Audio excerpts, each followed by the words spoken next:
Hey everyone, welcome to the Generation Y Conservative Podcast. I'm glad that you could join us tonight. After a week off, we're a little bit refreshed. You're dealing with a little bit of a headache right now. Yeah, right. We're going to be covering a range of topics tonight, from food, always a favorite topic of mine. Mine too. We're also going to be talking about the situation down the border. Obviously is a big issue this week, seemingly out of nowhere. And in unrelated news, the midterm elections are right around the corner. I know. So weird. So weird.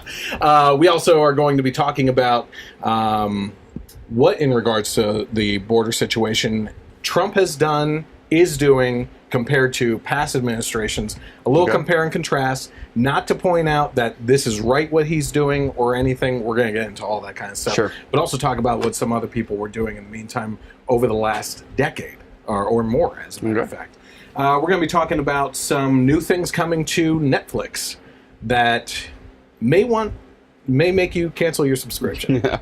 Then again, some of us use an Android box anyway. But to go along with that, we're also going to be talking about the entertainment industry, from Chris Hardwick of the Talking Dead Nerdist empire, over to Chris Pratt and the MTV Movie Awards, to Robert De Niro at the Tony Awards, to Peter Fonda, who apparently is still alive. A fossil in the Hollywood industry. We're going to be talking about all these topics and more. This is the Generation Y Conservative Podcast.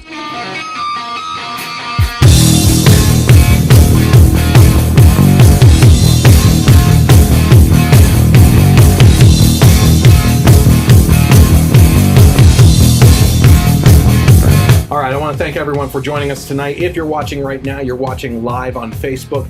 If you want to follow along with us, you can find us on Facebook for searching for the Generation Y Conservative.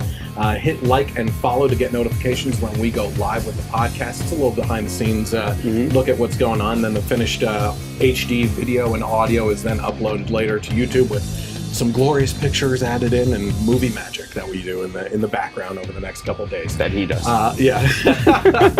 Also, if you want to follow along, you can find us obviously on the YouTube channel, which is very important. You can go there, search for the Generation Y Conservative. You can see the podcast, little clips from the podcast and funny bits and pieces when I get around to editing those up as well. And you can also find movie reviews, which I am very badly falling behind on, as I have two movie reviews I wanted to get to that have been out for over a month now. Yeah. And but Ant-Man and Wasp are coming up, so and Jurassic World tomorrow or tonight at midnight. Yeah. So we'll be doing some movie reviews as well. You can go and catch those there, as well as some hot topic conversations sometimes as well. And a little surprise coming up later on this summer too, in regards to a certain firearms dealer coming onto the program for some interesting things. Cool. Also, if you want to interact with me, you can go on to Twitter and search for @GenYConservative without the E on the end. It's too long, couldn't fit in there. But you can find me interacting with morning shows on there, which they stole one of my topics this week. I'm going to cover it, but I mentioned it to one of the food chefs, and they mentioned it on the one morning show that I listened to and didn't even give me the credit for it. I was very upset about that. So we'll be talking on there as well. Also, if you're interested in just listening to the audio podcast, I mean, if this glowing presence of the two of us is too much for you, you can always find us on iTunes and iHeartRadio, and now the Google Store as well. Yeah, Google just released a podcast app. Just search on the Play Store, Google Podcasts, and we're in there. Didn't even know it until he messaged me. So all those are uploaded to the iTunes, iHeartRadio, and Google Store, as well as Spreaker.com.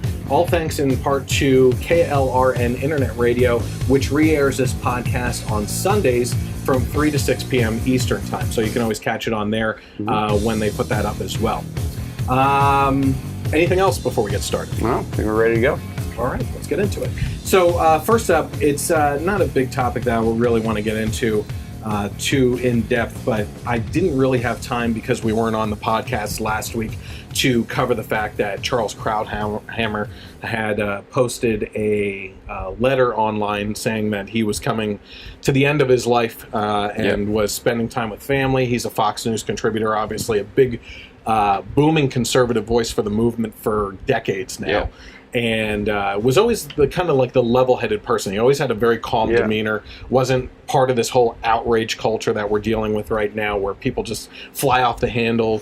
Trump wore this shirt, Nazi! You know, Yeah, like, right. it's like immediate. Like it's not even that we've gotten to the point where you can even say, "Oh, that elevated fast." You know, now it's elevated. Yeah. Immediately. You know, but Krauthammer had mentioned that he was dealing with cancer, and already just today, I guess he passed away. Yep. And man, cancer is a hell of a thing.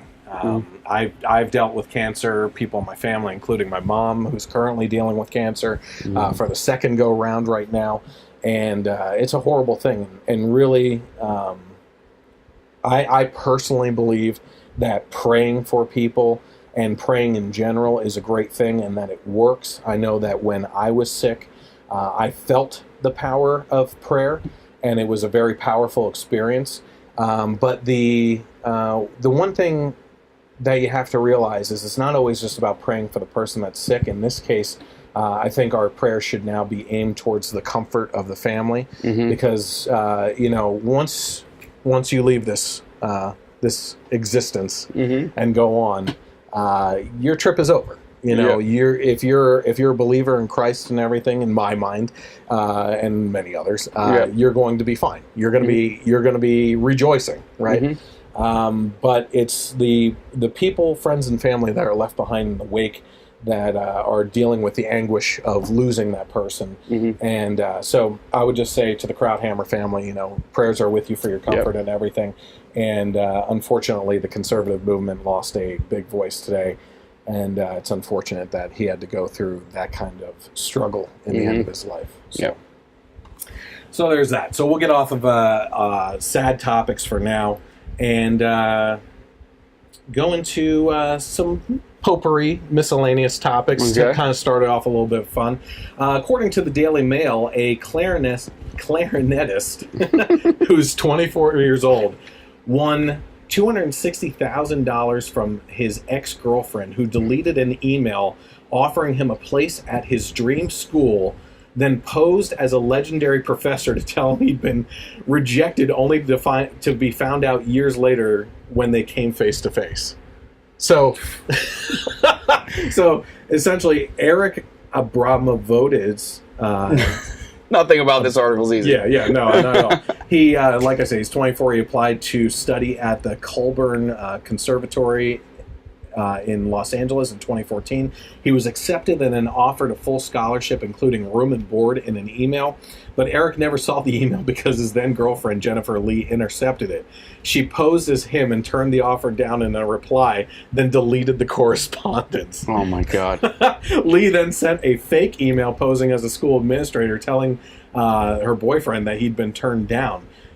She offered a $5,000 scholarship to a different school, which she knew he could not afford instead, then consoled him as he lamented the rejection.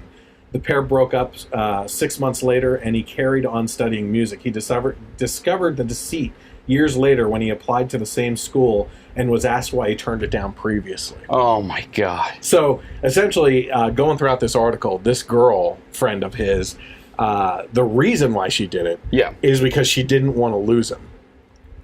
So she didn't want him going off to this school. Oh, man. And so she ruined his chances with this school originally, at least. Like it sounds like it may have worked out in the end for him, but at that point it's years later and everything. And who did it really work out though if he's applying to it again years later? I don't know. I mean, can you blame her? Who wants to let go of a clarinetist? I know.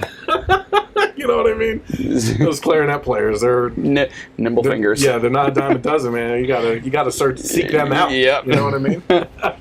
Man, so, I like at first I'm like, okay, this was an ex-girlfriend. No, but it was a current girlfriend, and they were together, and she just clingy. Yeah, at least it wasn't a saxophone player. Right. So I got a question for you. Okay. You wake up in the morning. Mm-hmm.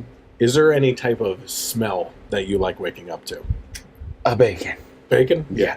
For me, it's like, now we don't make coffee in my house, and my wife will tell you that it's because I don't use the Keurig that I have. Yeah. I like my Dunkin' Donuts coffee, and the Keurig one just isn't the same. No. Right? So I love the smell of coffee in the morning, even if it's when I'm driving. I love the smell of bacon. I love the smell of cinnamon rolls almost every Sunday when she makes them for me. Yep. That kind of smell will wake you up, and it'll set you right for the day. You know what I mean? not to shed light on this and make it humorous, but 5,000 pigs died in an Ohio barn fire. Oh, if you're talking about a bacon smell to wake up to, right? Possibly in the middle of the night. Yeah. I mean, holy moly. What a waste. So, not laughing at the fact that these animals suffered in this fire at all. Yeah. You know what I mean? But, man, holy crap. Yeah. In Ohio.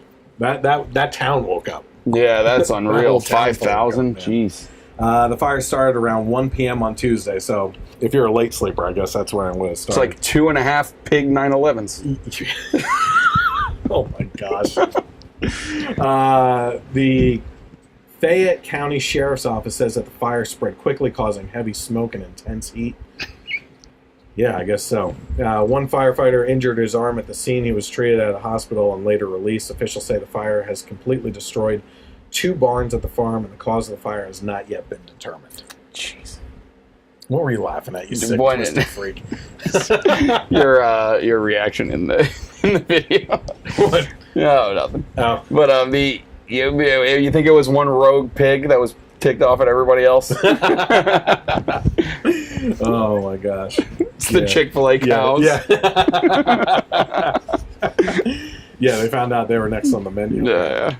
I'm gonna beat you to it. Have you heard have you heard the Arby's commercial, the new one? No.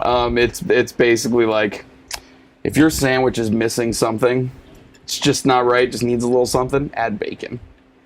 If your sandwich is absolutely perfect the way it is, add bacon. Yeah. So this is the topic that I talked about on the morning show. So the morning show I listen to has this food chef on once a week, and he talks about current food trends and everything. And one of my friends, Bill, actually, he might be tuned in, actually. He had posted this article about sliced ketchup slices, like in the shape of square cheese, basically. Oh. And it's solid. Yeah. So can't wrap my brain around that. Yeah. When ketchup goes solid, that means it's gone bad. That's it. Yeah. They must dehydrate it or something like that and do whatever. So the texture is probably weird, but there's a Kickstarter for this. It's actually been around for quite a while, apparently. But they're pitching it as like easy, convenient to bring around with you. It doesn't make your sandwich soggy and stuff like that. But I don't know. It's just something. It's not right. No, I think that ain't right. That just ain't right. They've already raised over $15,000 on this Kickstarter, and apparently, if you, it says a $10 pledge level comes with one package containing 8 slices of ketchup. So it's more than $1 a slice at this point of ketchup, right? Oh man. So, my word, yeah. So they're probably going to go off into different things and start doing mustard and stuff like that as well, but it's a little too much for me. Solid mustard. I mean, come on. Like the scientific minds creating this stuff, there's got to be something better they can be doing. Yeah, you've gone too far. All right, we got people on there. What's up? Okay. Speaking of, did you hear about this Olive Garden commercial? Mm-mm. Okay. So this is hilarious. This is on the Daily Mail, but it's actually been covered by a few places now. It's been making the rounds last week, and we're just getting to it this week because of the time off last week. But it says, according to the Daily Mail, a writer shares a hilarious script for a fake Olive Garden ad written by a bot, which features funky food like lasagna wings with extra Italy and gluten classico. You got to hear this, right?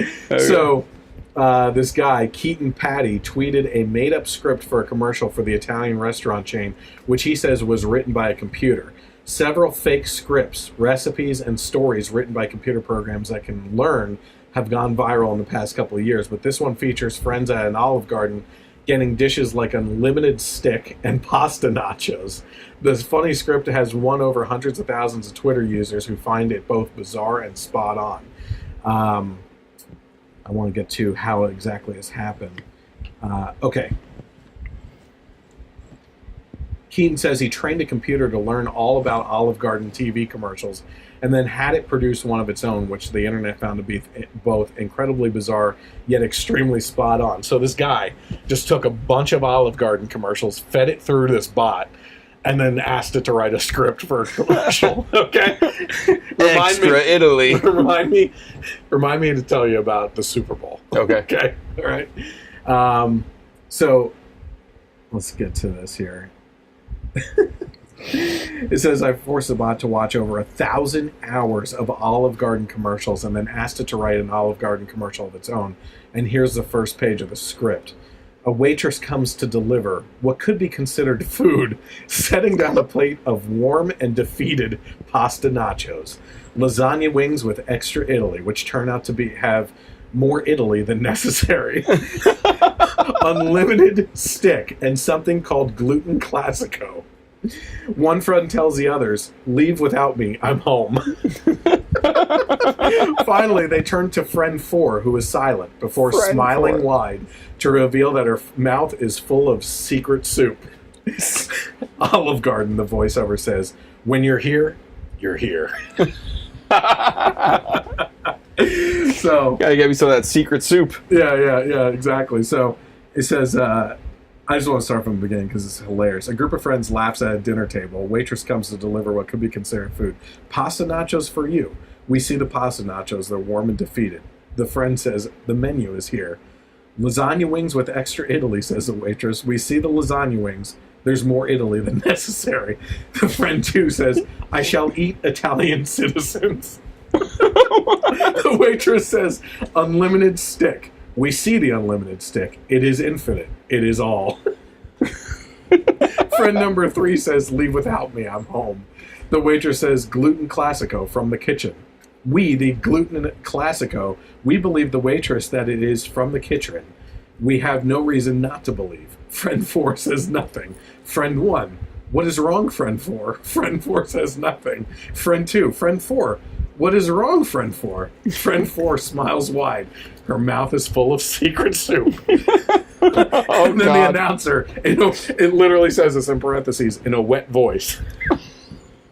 Olive Garden, when you're here, you're here. It gets really weird at the end there. It does really. So my thing is hilarious. All right, this is great, and I think companies need to latch onto this, run all their commercials through it, and someone that advertises during the Super Bowl just needs to take a leap of faith and throw one of these commercials out there, and then just like in the little corner there, just say it was made by a bot, and people will eat it up. I mean, I would go, if that was on TV, I would go to Olive Garden and be like, I need to try the secret soup.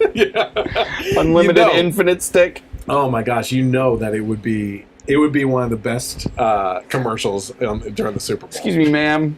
There's a little too much Italy on this. More Take Italy it than back. necessary. Take it back. So yeah, if you're a company, a big sort of company that advertises during the Super Bowl, please put together a commercial like that, because that would be incredible. And then have the actors actually act it out. Yeah. You know what I mean? That would be fantastic. All right. This is a little bit more local to us.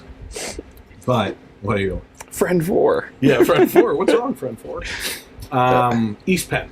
This is the Emmaus School District around us here. Okay. This is according to WFMZ. Parents protest to East Penn school directors over content of videos. This is in Emmaus, Pennsylvania. Concerned parents spoke at the East Penn School Board meeting on Monday night, saying that Emmaus High School put into question the rights of parents to have control over what their kids are exposed to. During the week of April 23rd, the speaker said the entire student body was exposed to videos during homeroom for an entire week that concerned homosexual and transgender lifestyles. Mike Huff, a parent of one of the students at Emmaus High School, called them purposeful, planned indoctrination videos that went against his son's heterosexual orientation. I don't know if that was exactly necessary to lay it out that way, but okay. According to... Just want everyone to know for sure. Just, my kid likes chicks. According to Huff, neither the students nor the parents were privy to this information prior to the videos being shown. I do not support a publicly funded school pushing any political or social views on children. Not your political view and social views, not my political and social views, none. Our community deserves much better than this from the administration and the school board, said Michelle Blagbro, an East Penn School District parent. who also spoke at the meeting. Okay, so let's talk about this for a second. Mm-hmm. You have your stuff going on there. You know what I mean? Again, the libertarian in me says, I don't care. Mm-hmm. I don't care what you do. Yep.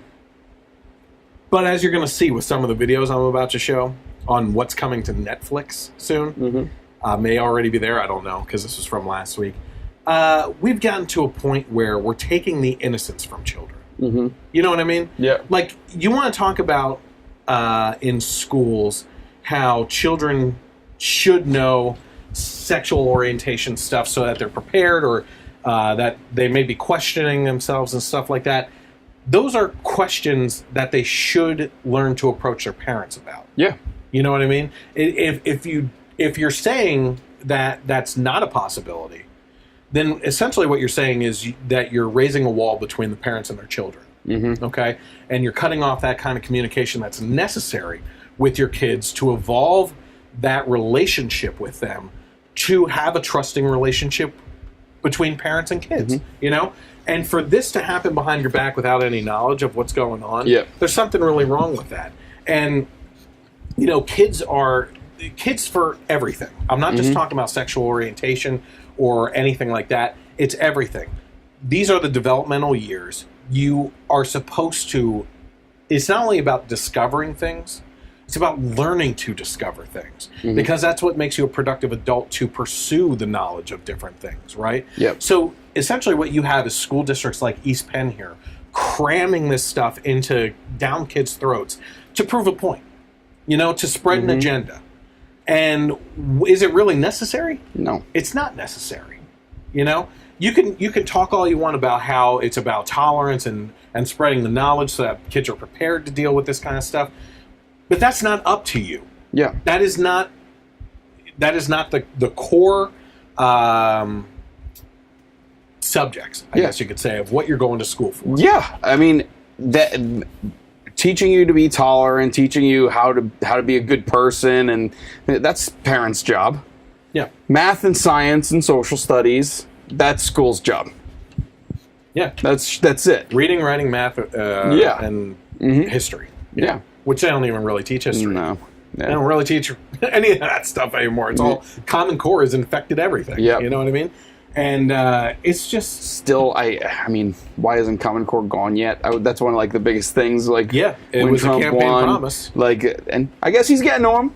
He's ticking them off one by one. Oh, so you go through hopefully the list of his campaign promises, and unlike any other president in recent history, he has checked off things on that list, like unbelievable amounts of things. You know, and to think in the first year, the hurricanes down in Texas and Florida, the wildfires.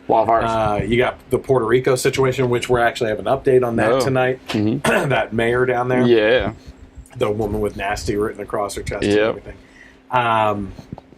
All that, the Charlottesville incident last year that we talked about, and all this other stuff going on. It's been chaos, right? We have, like we were talking about, this outrage culture now where it's immediately elevated. No matter what he does, it's immediate outrage, screaming that he's a Nazi, that he's a fascist. He can pick up a pencil. It's a wrong pencil. You know what I mean? That's a Nazi pencil. Yeah. You know, it's like no matter what the guy does, there's this outrage out there and everything.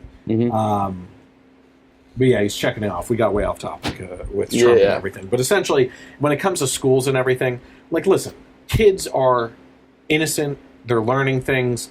If they want to learn about that stuff on their own time, I'm not saying, like, keep it away from them. But if you're going to take the position that mentioning Christ or the Bible or, you know, I heard someone recently, I saw a video of a little girl saying the Pledge of Allegiance.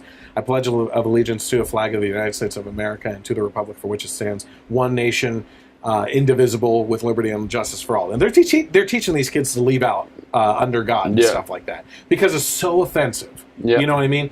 And you can't do that. You can't have a Christmas tree. You can't have Christmas decorations. You can't even have the Pilgrims and the Indians in regards to Thanksgiving and everything, because they have that whole history lesson ass backwards. They don't even realize that the Pilgrims and the Indians actually had a great cohesive relationship, and they did fantastic. The Indians put themselves on trial for mistreatment of the Pilgrims. It's the conquistadors and the businessmen that finally came over after the fact that were mistreating the Indians and everything, or Native Americans. I'm sorry, indigenous peoples. Oh my gosh, yeah, exactly. It's like, what is it today? Yeah, what is it today? You know what I mean? And you can't have this stuff anymore. But we're going to cram down a new wave of like this social agenda down the kids' throats, where 5-6 years ago, like, even people on the left would be arguing, I don't think that should be happening. But now it's like, you got to, because tolerance. Yeah. Did I just go on a rant and just like... Yeah. Any thoughts? You left nothing for me to say. Nothing but ketchup slices. Nothing but ketchup slices. No, but I mean, yeah, it's just... A lot of this stuff should be left to parents. It's like they're removing parents' like the parents' role in raising kids. Yeah. You know? They want the... I have 2 teachers tuned in right now. Yeah. And 1 former school board member, too. Oh, okay. Yeah, and they can join in. You can join in. I mean, listen, you understand, these 2 especially that have followed along with me and everything, they know, as I was on the school board here and everything, I fought for the teachers, I fought for the administration, I fought for the education and everything. But there's some steps that are just a step too far. You know what I mean? And if there's not enough time to teach creatively for teachers anymore. You're reading letters across the country of teachers that are quitting because they can't even teach creatively because they're teaching to the next state standardized tests and everything. Yeah. You know, there's no time to teach anything else. Then where the hell is the time to be doing all social, cramming all this social agenda crap down their throats too? Yep. You know, like, focus on the main subjects. That's all we're asking as parents. We are giving you the responsibility, unless you're like me, where you took the responsibility away and you homeschooled because of crap like this.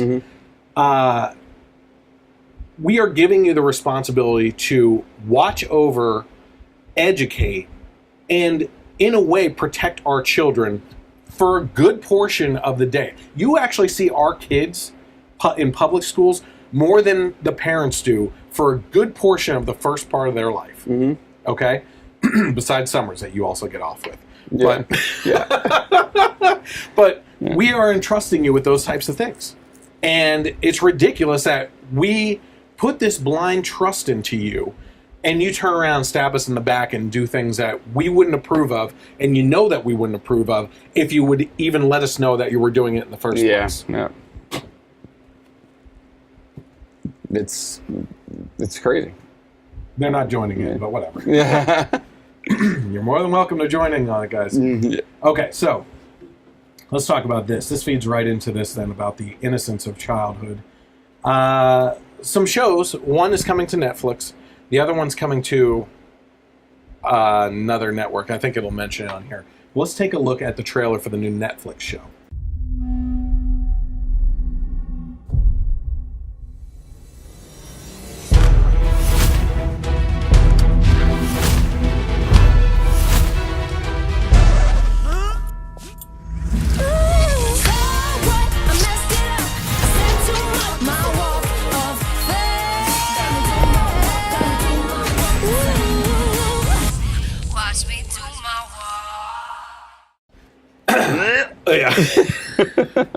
Okay, so it's kind of what you would consider more of, and I hate using this word in regards to this, but a teaser than a trailer for the show, right? So the show's coming out and everything. It's obviously an animated show. It's about drag queens and everything. And my only thing is, listen, we have our Netflix account set up to have a kids account and my account, which, you know, you go into mine, you're going to see, like, all my shows and stuff, you know, that I'm watching, like all the Marvel Netflix shows and the hyper-violent movies and stuff like that. You know what I mean? Like, whatever. It's a Lost in Space. I'm also watching that. I just finished that, which is a great show, by the way. So you have those two categories. You have a kids category. I'm going to tell you something right now. If that show shows up in the kids category, we're done. And I would encourage you to be done with it too. Yeah. All right. If you have any questioning bone in your body as a viewer that you think that your children should be exposed to this as an, I mean, it's one thing for a drag show. Like, listen, when it comes to content and everything, again, the First Amendment, I'm okay with them putting that out there. Like, if people are willing to consume the content and there's a market for it, then there's a market for it. RuPaul's Drag Race is like one of the biggest shows out there, right? And we've talked about RuPaul and the transgender contestants that he doesn't want them on there. I had to think about that for a second. But he's actually involved in the next one I'm going to show you. But if there's a market for it, then I completely understand. Put the content out there. But since it's animated, my concern is what's the rating going to be? Yeah, my concern is that this is going to be fed into the category of children's shows. And again, this sneaky mentality of just like, hey, don't even mention it to people. Just slide it in there, and because that's tolerance. Just go with it. And parents that don't do it are bigoted. Well, no, yeah, right. bull. We're even in control of the content of our kids on Netflix with stuff that they're even allowed to watch currently in the children's section right now. Like, there's some shows on there that we're like, no, you can't watch that, and we make it very clear. Yeah. But how much content is on Netflix? Yeah, it's tons. It's a crazy amount. We as parents don't have the time to sift through and filter through all this crap to say, okay, hey, here's a list, kids that can't even read really yet, except for our one of the three, of things that you can't watch. Yep. You can't do that. Yeah, you're trusting the service with their ratings programs and the fact that they even put parental controls in, which is good. So yeah, I kind of have some hope. Just from the trailer, it was kind of like over sexualized in a way, like almost like as a parody kind of, and does that. So I'm hoping that it's going to be an adult theme, and because they have other shows like BoJack Horseman is an adult show and it's a cartoon. So fingers crossed. But yeah, I totally see it. If this is somehow like, oh, your kid should be okay with this, and exactly. If it doesn't show up in the children's section and there's a market for it, whatever, that's business. You know what I mean? I'm okay with it then, for adults to be consuming this. But again, I just don't want it fed into the children's section, okay? So let's go on. This is the other one. Again, I don't know which network this one's going to, but RuPaul is involved in this one, so let's take a look at this one. In a world on the brink of chaos, where fear is the rule of the land, we will build the wall. The voices of a generation have banded together. Bianca Del Rio, Adore Delano, Valentina, Latrice Royale, and Detox, with the supermodel of the world, RuPaul, to give our planet what it needs. Baby drag queens. Field trip! Yeah, set phasers to stunning. Ooh, snap! Oh, maybe you're just not cut out to be a real queen.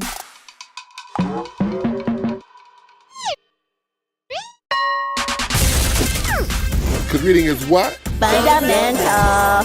What day are you supposed to be, cornball? I'm a Doris Day. That's not even... Glitter powers activate. My best friends in the entire world made this dress for me out of love and kindness and sisterhood. It's priceless and it's not for sale. I'll give you $10,000. Sold. Yeah!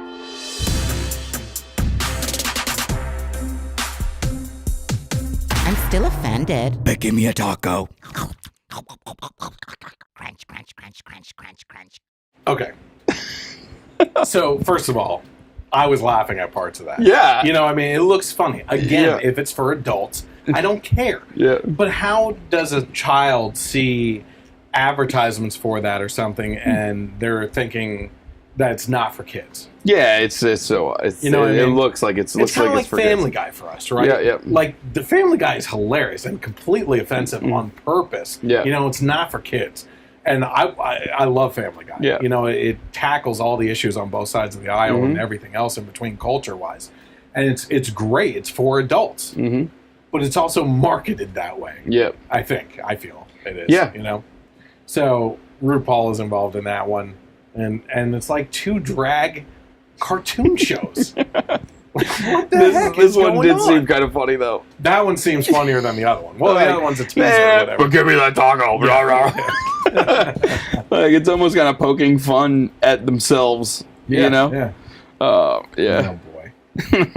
So, anyway, those are the 2 shows coming. The only thing I would say to parents is, be aware. Yeah, you got to do your best. It's harder and harder with how much stuff is out there. We got to do your best. Look, you know? if this was a Christian-based cartoon that was borderline offensive humor, but just stayed in that side to stay Christian, but like really like toned up that humor and everything, which they probably should do, really, to get the attention. We're going to talk about Chris Pratt later and everything. But what would liberals be doing if that was marketed towards teens? Boycotts and Boycotts. Yep. Exactly. Immediately, boycotts. Am I calling for a boycott? No, I'm just asking you to be aware and filter. That's it. Because that's what the free market does. Unless it is in the kids section. Unless it's in the kids section, then you burn that. Then you burn that Roku box. Not the Xbox, though. All right, so let's get into a little bit of politics before we move on to some of the other things here. Actually, we're doing things a little backwards because we usually end with politics section. But I think that the big story this week is actually the Chris Pratt, Robert De Niro thing going on. Yep. So the border situation. Okay. Little tiny story. let's just throw it all out on the table there. I have liberal friends posting like crazy that Trump is separating families at the border and everything, and that this is big new news, and that it's Trump. He's a bastard. He's doing this. No other administration would ever do this in their life or anything, and they're keeping kids away from their families down at the border, right? Yep. Not true, first of all. Actually, a type of policy like that started and originated, go figure, in the Clinton administration in the 90s, which is a lot of where this stuff is stemmed, like the crime bill. Was it the crime bill that I think so. like incarcerated like the black community above in crazy numbers? Well, right? you know, Hillary said they were super predators. Yes, exactly. So you gotta take care of it until you need their votes. Then, oh my gosh. then we're on. I still can't believe that super predators comment didn't come back and just play during that election. But I mean, that just shows the agenda that's being driven, right? So started basically during the Clinton administration and everything, and went through the Bush administration, went through the Obama administration. He actually notched things up a little bit, and now the articles, like, first of all, John Favreau. Is that how you say it? Favreau. Love him. Again, what's with the Avengers? Social justice Avengers, you know what I mean? Except for one. Yeah. But he did the first Iron Man. He was in Iron Man. He was in Swingers. He was in, what was the follow-up one like that? Bunch of stuff. He was in PCU. So good. Yeah. I don't know if you ever saw that. No, not that one. It's the college movie with Jeremy Piven. No, but you're wearing the shirt of the band you're going to see. Don't be that guy. No, what was the one after Swingers that he starred with Vince Vaughn again? Didn't they do one of those couples retreat? Like they did that too. Yeah, but there was like a kind of a quasi sequel to Swingers. Yeah. It was the same. Vince Vaughn just got arrested, I think. What? For DUI or something like that. Something. Yeah. That sucks. Yeah. Anyway, so John Favreau, he probably watched 2 hours of CNN and just wanted to drink himself to death. He is not only is he a big Hollywood guy and everything, and did the first Iron Man, has been involved with the Marvel Universe ever since. Then, but he also was a speechwriter. For Obama.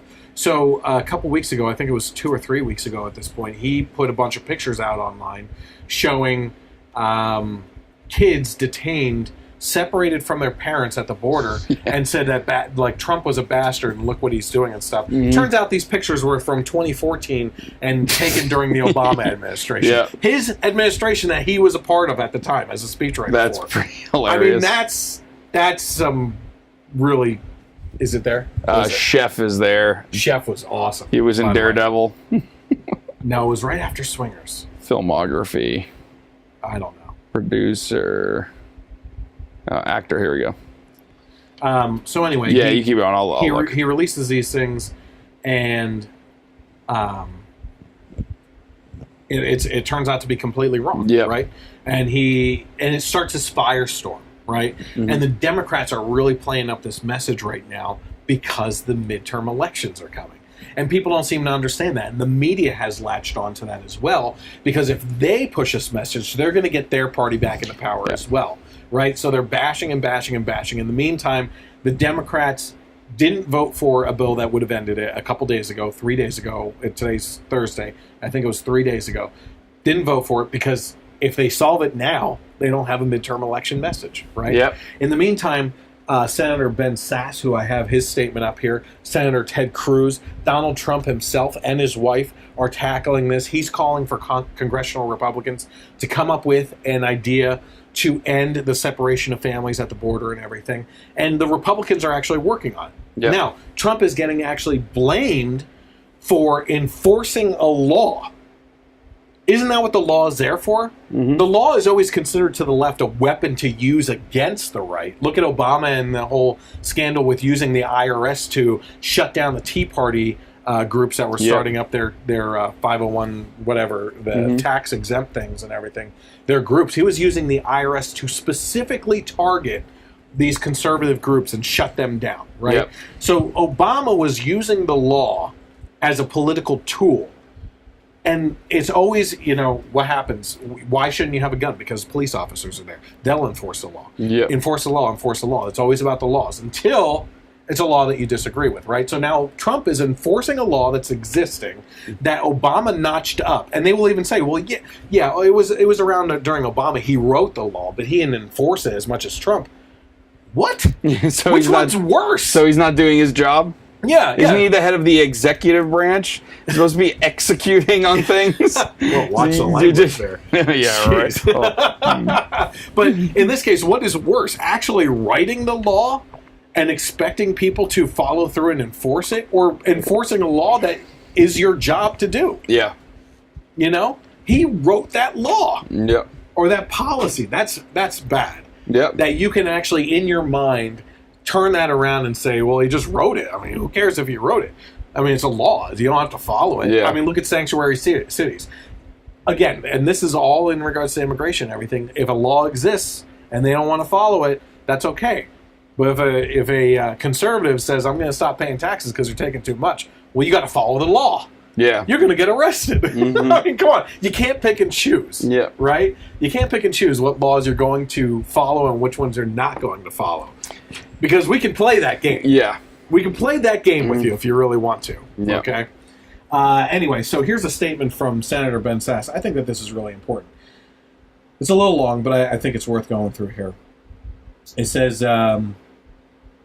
Many Nebraskans this week, he's a Nebraskan senator, by the way, this weekend asked me about the kids at the border. Here's a short version of what I told them.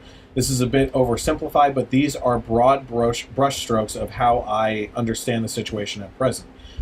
Number one, family separation is wicked. It is harmful to kids and absolutely should not be the default U.S. policy. Americans are better than this. Number two, this bad news policy is a reaction against a bad old policy. Bad new policy is a reaction to the bad old policy. The old policy was catch and release. Under catch and release, if someone made it to the border and claimed asylum, whether true or not, and most of the time it wasn't true, they were released into the U.S. until a future hearing date. Many folks obviously don't show up at these hearings, so this becomes a new pathway into the U.S. Essentially, they disappear into the system. Or, no, not into the system, out of the system, right? 3, catch and release. Combined with inefficient deportation and other ineffective policies, created a magnet whereby lots of people came to the border who were not actually asylum seekers. This magnet not only attracted illegal immigrants generally, but also produced an uptick in human trafficking across our border. We now also have some limited evidence of jihadi recruiters spreading word about how to exploit the southwestern border. Okay, this is something we've talked about in the past as well, okay? I'm going to go a little off topic here because I think this is really important in regards to human trafficking. The one charity that we donate to on a regular basis, and we donated a couple $100 last month, is OUR, Operation Underground Railroad. Okay, Yeah. it's an abolitionist charity that helps slaves, and there are more slaves today in the world than ever before. I think in combined history, and I know that sounds crazy, but it's true. Sex slavery is a massive, massive problem. Kids disappear in other countries, and parents never see them again. They think that they're dead. In my head, I think it's worse. Yeah. You know what I mean? To be a child sex slave. So you donate to this organization, and they send ex-military people in to actually save these kids and shut down these organizations and get them arrested. But the fact of the matter is, okay, we've talked about this in the past. Do you remember the rape trees I've talked about? Vaguely. Okay.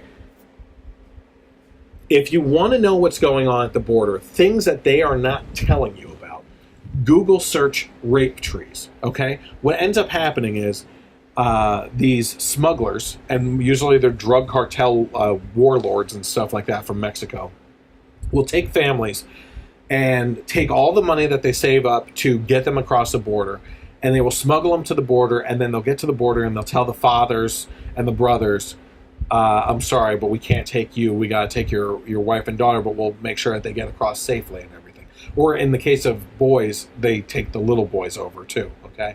They smuggle them across, and they get across, and they say that the payment wasn't enough, and they rape these people that were depending on them for safe passage into the United States, whether legally or illegally. In this case, it's definitely illegally, right?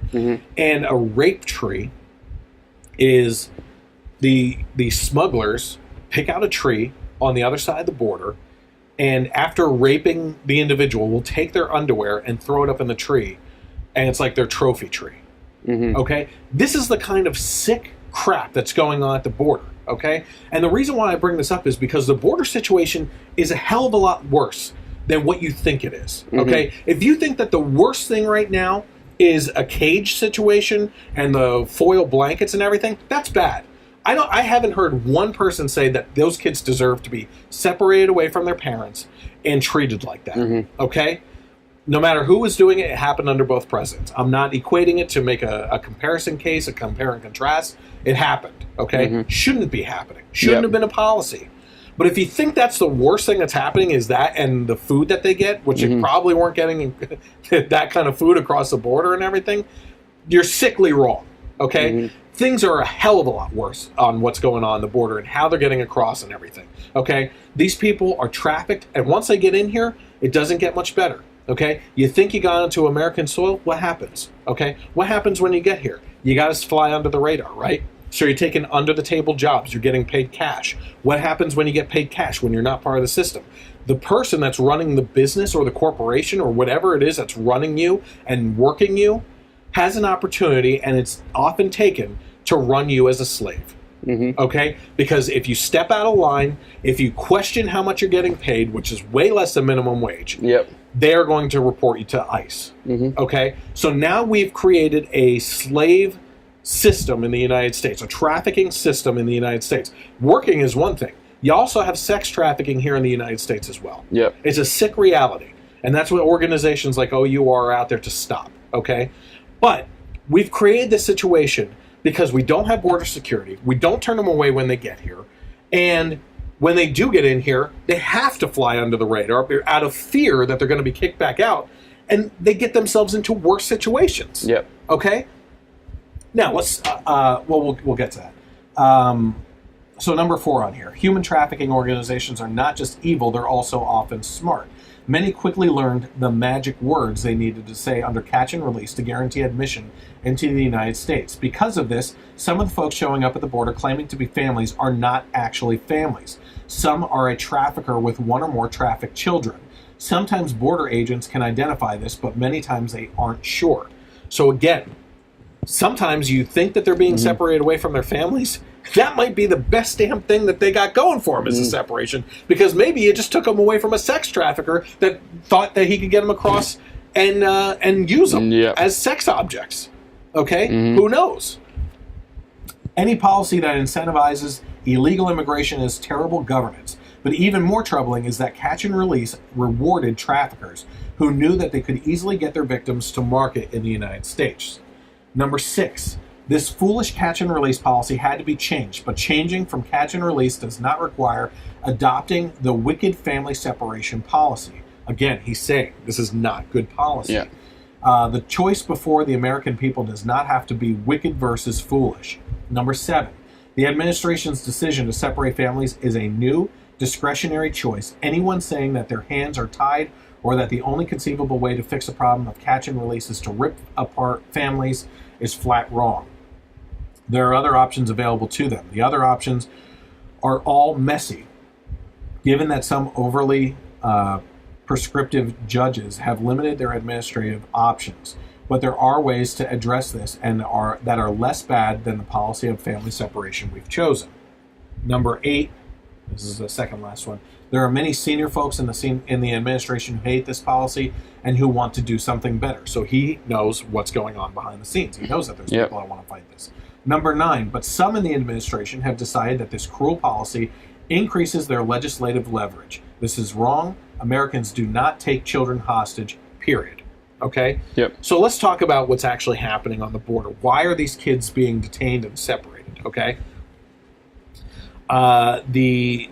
The charge from the left is that a lot of these people are actually coming across a border and are asylum seekers. Yeah. Okay? First of all, what's the best way to keep the families from being separated? It's easy. Come in legally. What's another way? Don't come at all. I mean, if you cross illegally, you're going to be separated. Yeah. You've committed a crime, and not the children. They're innocent in this, okay? But you've committed a crime. You commit the crime, you do the time. You know what I mean? Like, I'm sorry. Like, there was a great post that someone put up. It was just a regular post from a person who said there are hundreds of thousands of kids that are separated from their families when they're in active duty military. Yeah. Right? That's one way to look at it. You're talking about anyone who commits a crime that goes to prison or jail, they're separated from their family. That's what I said to you on your post the other day. I was like, where's all the outrage for every rapist and drug dealer and murderer that doesn't get to spend every day with their kids because they're being prosecuted or put in jail? Yeah, listen. Do it the legal way. Okay? That's the point I'm trying to make here, is the fact that what a lot of people don't realize is the fact that in any of these countries, and we're not talking about just Mexicans, you're talking about Guatemalans and everybody down there. Honduras, I think that girl's Honduran. Yeah. You're talking about these people. In all of those countries, there are U.S. embassies that they can go to, claim asylum, and those embassies will take them in, not separate their family, and run them through the process of getting them into the United States. In those countries. Yep. Okay? All the way down South America. They've traveled all the way up through Mexico to go into the United States illegally. Okay? Yeah. Now, let's say they get to Mexico. They get to the border, right? And they think, oh my gosh, if I cross that border right there, I might be separated from my kids. Do they have other options? Yes. You can go to the Mexican embassy or the United States embassy in Mexico. Yeah. Same thing. Claim asylum. They will not separate you. They will process you. Is there another thing that they could do? Yes. You can go to one of the checkpoints at the border. Claim asylum there. Guess what? You're not going to be separated. So the question is, the deeper question that the left is not asking themselves right now, why are they doing this illegally then if they're truly seeking asylum? Why are they doing it? I don't personally have the answer to that. It could be a multitude of reasons. But if they are truly seeking asylum and they're trying to use that as the, I don't want to say excuse, because maybe they feel that's the only option for some reason. That's what they were told or something like that. I don't know, But there are many opportunities to seek asylum that will get you into the United States legally without separating your family. Yeah. So why are they doing it this way? Why are they crossing illegally? I think that it comes down to over 90% of them are using it as an excuse when they get caught. I mean, of course. I mean, Yeah. It's all of these people are coming illegally, and that did just say, well, we're seeking asylum.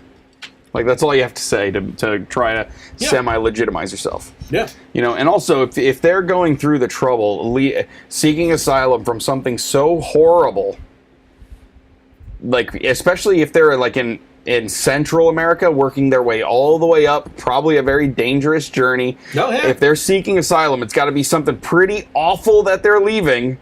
If they make it, whether you're separated from your kids or not, you got to be happy you made it.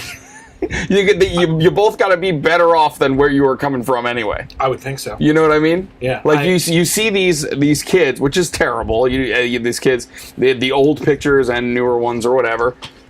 As awful as that is, and as awful as it looks, it's probably 1,000 times better than where they're coming from if they're going through all the trouble to get here, knowing what the possible repercussions are. Yeah, absolutely. And then the other thing I said too is, for the people that are using their kids as a shield from the law, then you probably shouldn't have your kids anyway. Yeah, I'm sure that Child Services has taken kids away from families for less than that. Oh yeah, absolutely. For legal citizens. I was just looking up real quick here. One of my friends is his wife is from Nicaragua. Yeah, right? And apparently, you know, we're focused on Stormy Daniels. We're focused on this board. Well, actually, Stormy's out of the question, out of the picture now. She's probably pretty upset, but the little girl has taken over. Yeah. You know, what'd you say, Honduran? Yeah. This little Honduran girl has stolen the spotlight away from her, that she's not getting as much coverage as she was before, that they're not focused on that. But you have that. You have the Russia story. Mm-hmm. Well, where's that at right now? How's that investigation going? Yeah. It's been going on for over a year. Have they come up with anything? Well, I think that the left and the media has latched on to this. You know, because they've got, like, we've been working Russia for like a year and a half now, nothing's coming of it. Yeah. All right, we got something that might work. We got something better, so let's just focus on this now. Yeah, and great point. Okay, so I want to feed off of that in a second. Mm-hmm. But apparently down in Nicaragua, there's they went from a good system, I want to say capitalist system that they had going really well. Yep. And a socialist took over, and the country is in an upheaval right now, a revolution going on down there. And they actually got family members out of there. Mm-hmm. It's really bad. There's a lot of people dead down there. Is that making the news? Because all I know about it is from what he's telling me. Well, why would it make the news anyway? You know, America is just filling up with Bernie Sanders and Bernie Sanders supporters, and everybody loves socialism. Yet, no one from here... How come you don't hear actors saying that they're going to go to Venezuela if Trump wins? Yeah. You know? Like, or... and all the ones that said they would leave there. They didn't. Yeah. And they weren't going to Venezuela or any other socialist country. No. Why are the people from socialist countries... Not the white socialists. Yeah. They're trying... But why are they... It's a running joke. Yeah. They're... Nobody from here is trying to go there, but they're all trying to get here. If capitalism's so bad, why are they trying to come here? Exactly. And then they want to change the system. Yep. They want to change the system into a type of system they're trying to that flee. They're escaping from. Yeah, exactly. Makes no sense. Not the refugees. Yeah. I seriously think that a lot of people that come here realize the potential of what used to be the American dream. I think that they see through movies and stuff like that the American culture. And I think that's a way that a lot and there are a lot of hardworking people. I mean, even some of the jobs that they're doing, they're incredibly hardworking people. I think a lot of them are trying to give a better life for their families and trying to live out the American dream. And they kind of get here and then kind of get brainwashed by Democrats into thinking that they're the ones that are going to give it to them, not them doing it themselves, which is the conservative way of thinking. Yeah, exactly. You know. But I want to kind of feed off of what you said before about like what the media is covering and everything. What my liberal friends don't seem to realize, and I'm not bashing them on this. Like again, one thing I want to make very clear: are you for families being separated? No, I'm certainly not for families being separated. No. I don't know of anybody that's like, yeah, those freaking families, separate those kids. Yeah. Separate those little bastards, put them in a cage. Yeah. You know, like I'm not hearing that. No. I'm not hearing that. I truly don't believe that Trump wants to do that. I don't think anyone wants to do that. Yeah. So there's that. What my liberal friends don't seem to understand is this whole outrage culture that's going on right now, right? And it's the fact that they have to be outraged. Yeah. immediately by stuff, you know? And the media on both sides, I'm going to tell you, Fox News does this too. They will feed you surface level stories that get you either really upset or really angry, right? And then they let you fester in it, right? What was it funny? I'm just thinking of something semi-related. We'll get to that in a second. Okay. Yeah. So they let you fester in the surface level stories, right? But they don't dig deeper. You know, they don't. It's like I said to my friend. I'm not going to mention his name or anything because I truly love the guy and everything. If he identifies as a guy. Never know. We don't know. We don't assume. We don't assume. I said to him in a private message, like, listen, you are super liberal in your postings, you know, but never. You think you know me as a friend that you would think I maybe am interested in politics on the other end, right? You've never contacted me for my side of the story on what I think on a certain topic before you post, you know, because as soon as you post, it's F Trump supporters. Republicans are evil bastards. They're fascist and everything else. No matter what's going on, it's like instant anger, right? Never once has he reached out to me and said, hey, like, this is really effed up. What the heck is going on with your side? Before I post, I want to know what I'm talking about with what your side is thinking about this. Reach out, because I'll tell you something. If you get our side of the story, we're probably not going to come off as evil bastards like the media is making it out to be. The media wants you to think that we are feeling a certain way without ever talking to us about the way that we feel about a certain topic, right? So they feed off of the surface level stuff, they get you outraged, and then they let you go. And it's dividing us as a nation. For sure. We are super divided right now because we have an inability to talk to each other. Everything offends you, you know what I mean? Everybody's so easily offended. You're walking on eggshells all the time. You don't even know how to address a person anymore because you don't know what pronoun they're supposed to go by or anything. You got to walk on eggshells with absolutely everything, and it's given us into a culture where you have more of an opportunity to express yourself online in anonymity, right?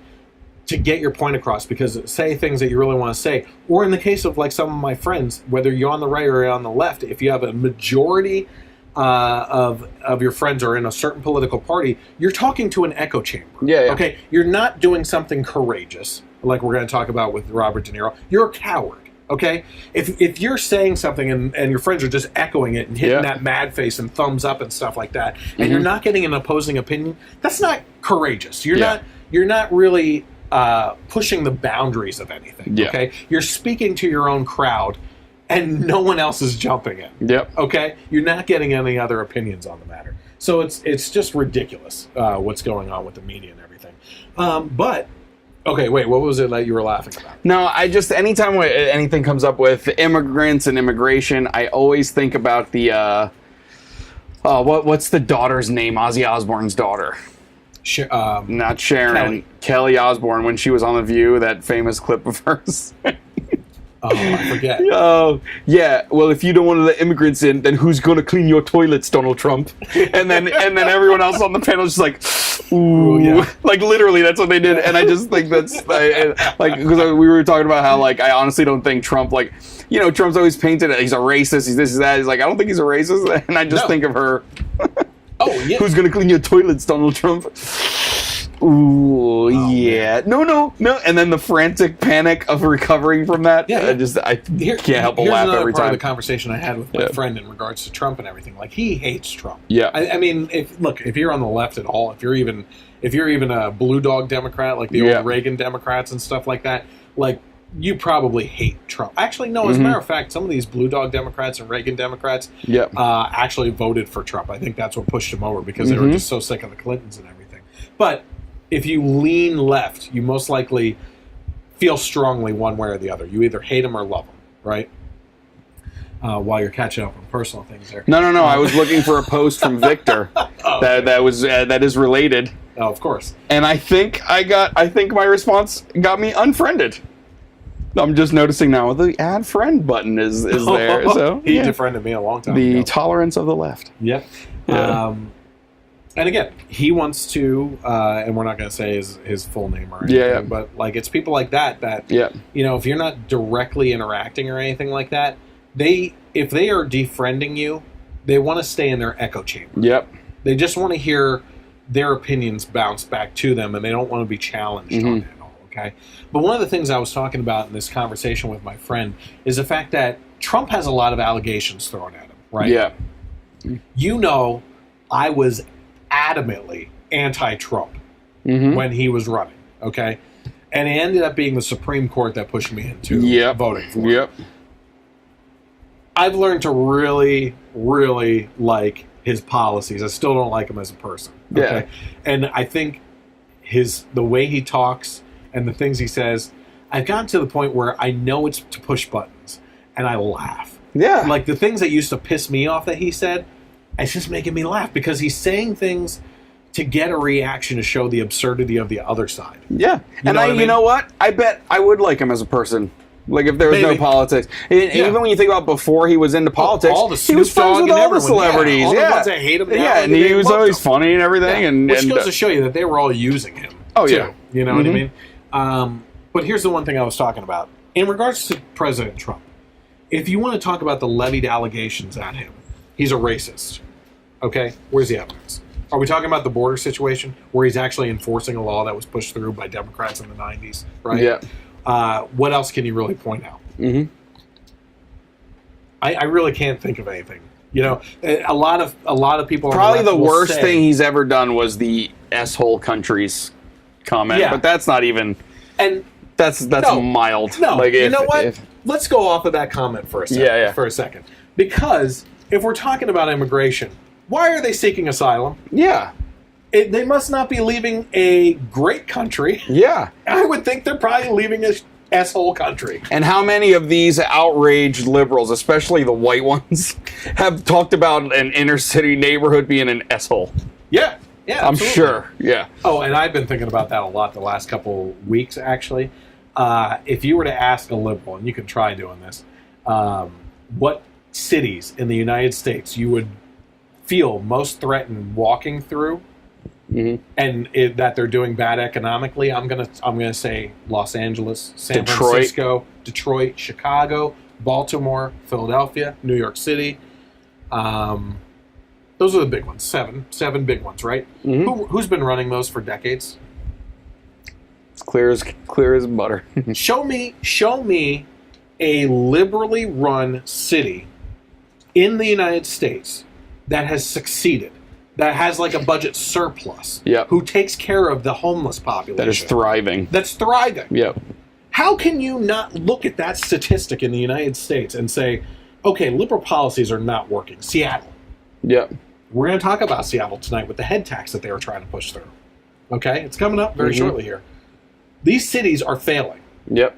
And they're failing because of the crushing weight of liberal policies. How can you not look at that and think to yourself, well, you know what? I should second guess this economic liberal policies and how they work. Because obviously the cities are it's not like a bunch of Republican citizens in the city elected a liberal leader. Right? These are all people that were willingly putting their own kind into office thinking that it's going to get better and have done so decade after decade. And it's not working out. It's actually worse than not working out. Okay? It's insane. You need a friendly hug, apparently. Thanks, Genesis. So the fact of the matter is what we were talking about. We were talking about the border situation and everything. We were talking about Trump and allegations levied out that he's a sexist. Okay, the grabber by the whatever comment, that was 12 years before he got into office. That Clinton drives was me. shoving cigars in him in office, like literally in the office. Okay? Cigars in them. Okay, so I'm just saying, I'm just throwing it out there. You know, if you're really going to talk about a sexist pig being in office, like using the Oval Office for that kind of stuff, you were about to elect his wife. Okay.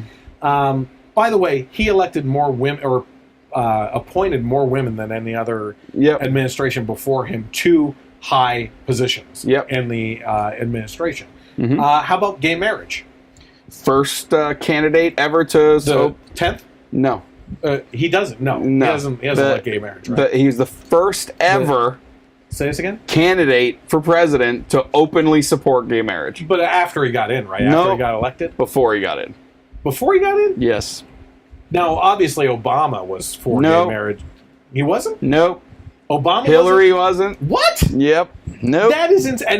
But they are now. Oh, yeah, they are now. Well, it must have been... Well, what changed their minds? Votes. I mean, it's insane. And what do you know what he said about transgenders while running? Yeah, they can use my bathroom. I don't care. Yeah. They asked him straight out because they thought this is the gotcha question. Mm-hmm. This is a big topic right now, transgenders and everything. Donald Trump, Candidate Trump.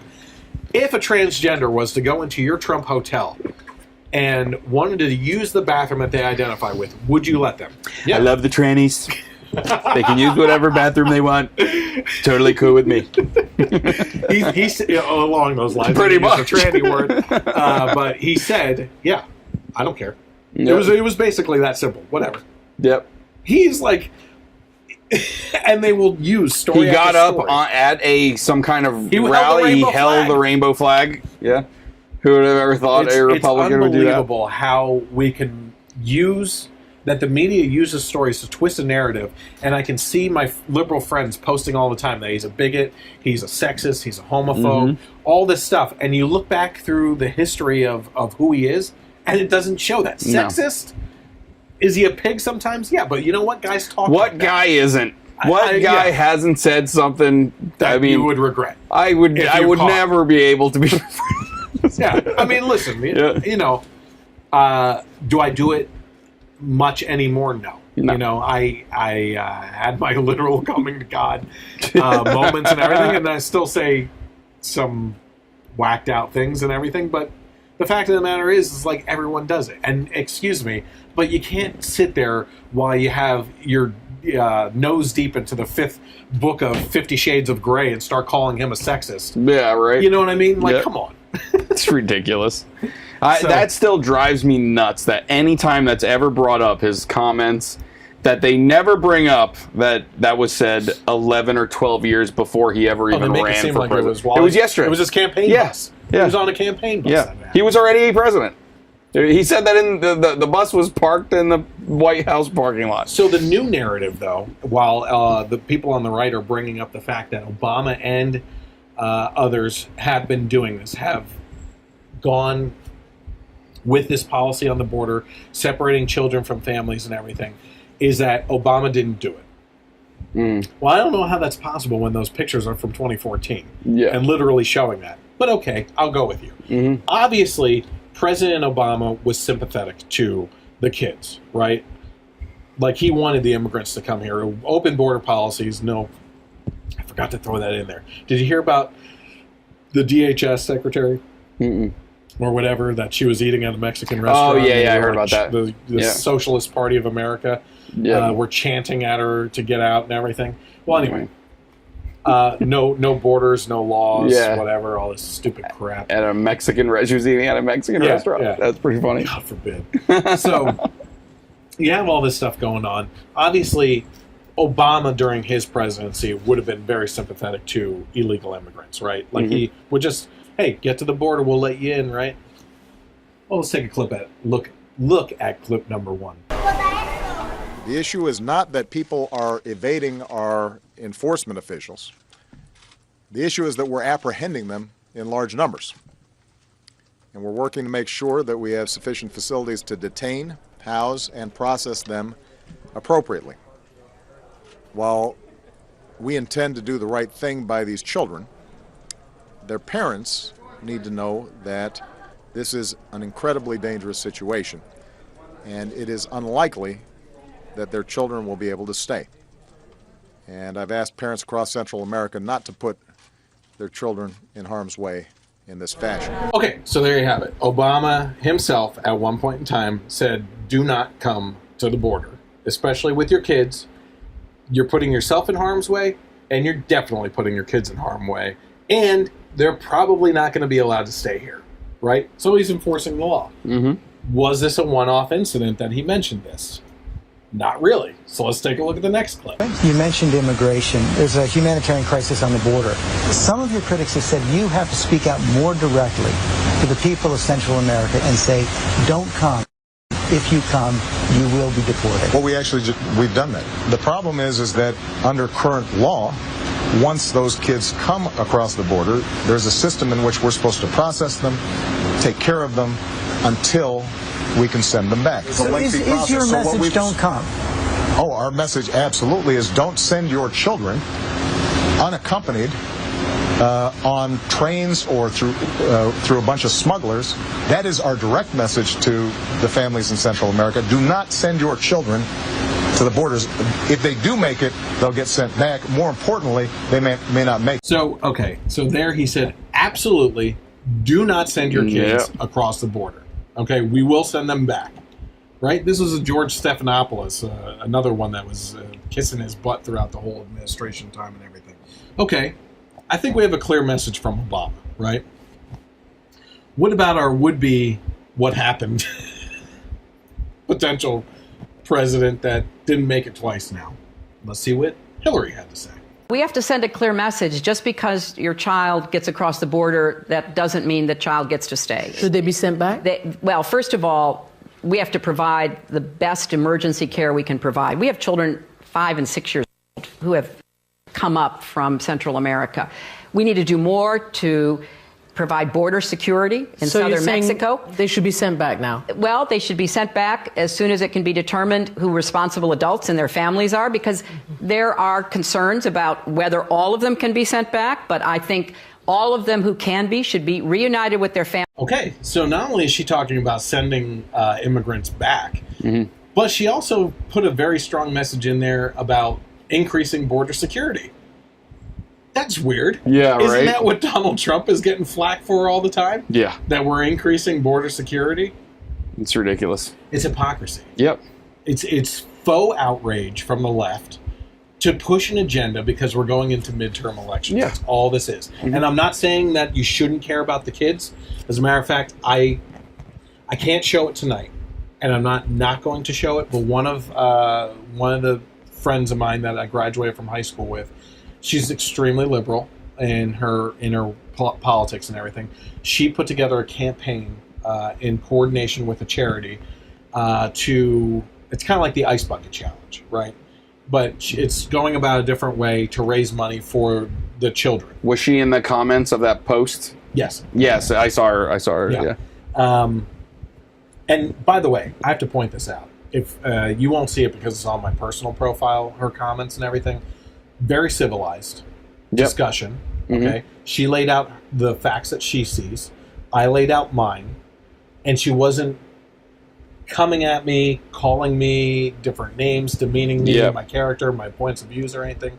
Like, that's the way we're supposed to be acting as a society. Okay, like I get worked up on the podcast here and everything because this is what we're talking about. You know what I mean? We're trying to have fun. We're trying to make humor of things. In situations like this, we're trying to explain that you're not getting the whole story because there's so many different angles coming at this type of thing that it's just inconceivable that you're getting a small portion of what's going on. Yeah. You know what I mean? But she handles herself great. Yep. And I see her getting a little overboard on the liberal stuff when she's interacting with other liberal friends that are mutual friends. But if you're going to interact with someone that's conservative, she's a model example. My point being, she's setting up a charity, a charitable thing that's going on right now. I have to look deeper into it because I'm finding some connections within the higher levels of the organization to things that I don't necessarily like. But the end goal is good, right? Yeah. It's to help send money down to the border to get these kids probably better food, shelter, clothing, activities for them to do and everything like that, any possible legal counsel and stuff, which, okay, I get that. You know what I mean? I'm for that. My problem right now, and I have to do deeper research, I'm working, I think it's Thursday, and I've put in probably dang near close to 60 hours as it is already in my work week. Yeah. The problem is I have to do some more research on that because it could end up being that the parent organizations that are tied into this are tied to the Southern Poverty Law Group that have labeled people like David Barton and the Alliance Defending Freedom as hate groups. They would definitely label me as a hate group or part of a hate organization or something like that for speaking on conservative principles. You know what I mean? Because I believe in the Constitution and the Bible. You know, I'm a hate group automatically. So I don't like the fact that if I send money to this organization, it may, again, I have to do the research, it may end up being that I'm supporting an organization that in the end is going to turn right around and kick me in the teeth for my political views and religious views. You know? If that's not the case, I am certainly going to release the information in regards to her charity, because I do believe, like you said, that these children should not be separated from their families, and if there's anything that we can do to help them, we should. As a matter of fact, one of the radio programs I listen to is Glenn Beck. I'm not ashamed of that. I know some of my friends are extreme haters of Glenn Beck and stuff like that. But guess what? Back in 2014, when those pictures were taken, it may have been from his trip down to the border, okay? He went down to the border, saw the situation, saw the families that were separated, and on his program mentioned it and said, we need to do something for these children. They sent truckloads down. They raised $3 million from a conservative radio audience to help out these families on the border.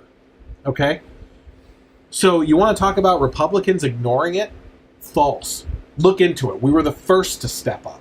Okay? How many times also do we have to point out that the most charitable people are normally conservative Christians? Absolutely. I think one of the...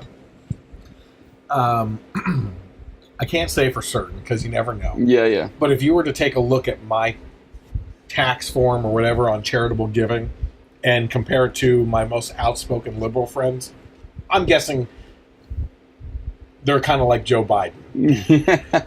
3%. Yeah. You know what I mean? If that.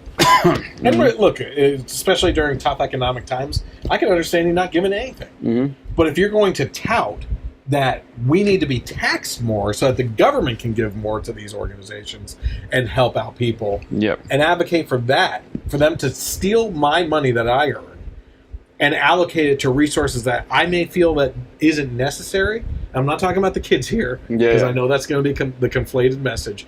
I'm talking about millions of dollars going towards salmon mating research, okay, to tunnels for turtles under roadways so that they don't get smushed.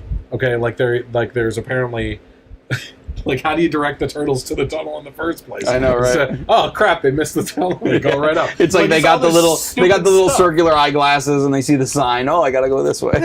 It's all this stupid stuff that's like, it's just ridiculous, you know. You didn't even tell me that this fell down. I thought that's how you put it. No. So, it just drives me nuts. You know, that when it comes to charitable giving and everything, they don't advocate for charitable giving. They advocate for the government to take more money from you to take on that responsibility as a whole. It's a collective versus the individual mentality. Are we getting anything there? Okay.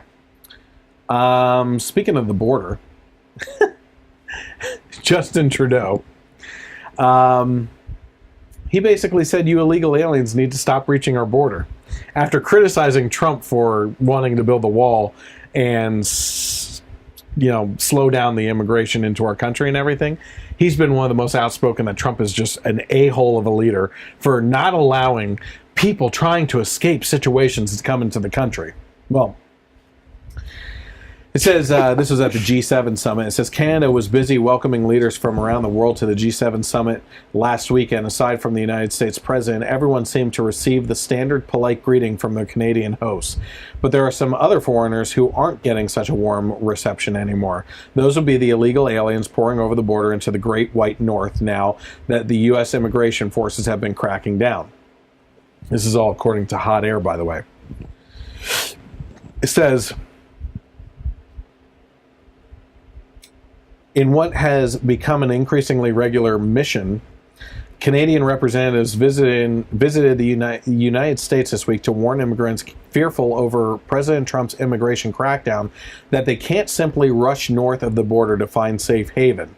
Randy Boissenault, a Liberal member of Parliament and a special advisor to Canadian Prime Minister Justin Trudeau, Mr. Eyebrows himself, visited South Florida this week to try to educate would-be immigrants about the limitations of the Canadian immigration system. He said people seem to think that that if they cross the border, there's this land of milk and honey on the other side. What we want is for people to have the right information. We want them to do the right thing for their families. So, it says, so out of the 5,500 who crossed the border last August, more than 5,000 have been deported back. So Canada, like, they're doing it right. You know what they said? Their system can't handle it. Yeah. What makes you think that our system can? And are you criticizing us? You know? The ball's on this guy. Lack thereof, right? In most cases. Like, sometimes you scratch your head saying, like, what was Trump thinking when he said or tweeted that? Do they not feel the same way? You know, like... It's horrible. Yeah, I mean, come on. Okay, so we mentioned this a little bit earlier in regards to Puerto Rico. Mm-hmm. The San Juan mayor, last year, she stood in a warehouse full of supplies. From the floor to the ceiling, supplies that were sent over from the mainland for hurricane relief, and said, "What is going on, President Trump? You need to send supplies to us. We're dying over here." As you can clearly see the supplies in the background, right? Yeah. What was one of the things that we were talking about? Actually, I think you brought it to my attention in regards to her and the supplies. Oh, I don't remember from that far back. Wasn't it you that said one of the reporters was down there and followed one of the supply trucks, and it was went back to her residence, and they dropped the supplies off at her house? Yep. Like truckloads full? Mm-hmm. Well, there's a report out now that her office is being investigated by the FBI for corruption. Really? Go figure. Who would have thought? San Juan, and this is all according to the Daily Wire, San Juan Mayor Carmen Yulín Cruz won the hearts of the mainstream media and late-night talk show hosts for her attacks on President Donald Trump following a devastating hurricane in Puerto Rico. The Democrat, as you might recall, repeatedly criticized Trump for his response to Hurricane Maria and even wore a nasty T-shirt on air with CNN to jab the president. But it looks like her office is under fire for possible corruption that affected the relief effort. Let's see here. It says that the investigation was launched after former procurement director Yadira Molina filed a lawsuit claiming she faced punishment for reporting illegal activities to the local controller. The investigation has since grown to include several contractors. Molina sued the city council in February, claiming she was blocked from fully reporting on wrongdoing and corruption and faced retaliation, including property damage and death threats for uncovering such unsavory behavior from the mayor's administration. Okay, it says here, the Daily Wire, as reported by the Daily Wire in October, the mayor delivered a press conference in front of hundreds of cartons of unopened food that were sitting on the tarmac at San Juan's airport, and Sunday morning word spread that thousands of pounds of aid were sitting still in shipping containers in the port of San Juan. So, says shipping company Crowley told local media that 9,500 containers of food, water, medicine, clothing, and other supplies are sitting at the dock, but they've only been able to dispatch about 4% of the 3,000 shipping containers to which Crowley has access. One local official was even accused of packing his car full of the critical supplies meant for storm victims. So now she's finally being investigated? Yeah.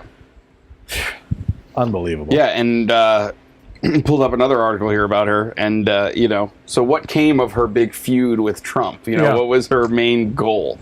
So it's saying that that feud's turned her into a liberal star role that she's relishing. Showed up on numerous TV shows, including Late Show with Stephen Colbert. Scored a high-profile invite to the State of the Union address as a guest of New York's Democratic Senator Kristen Gillibrand.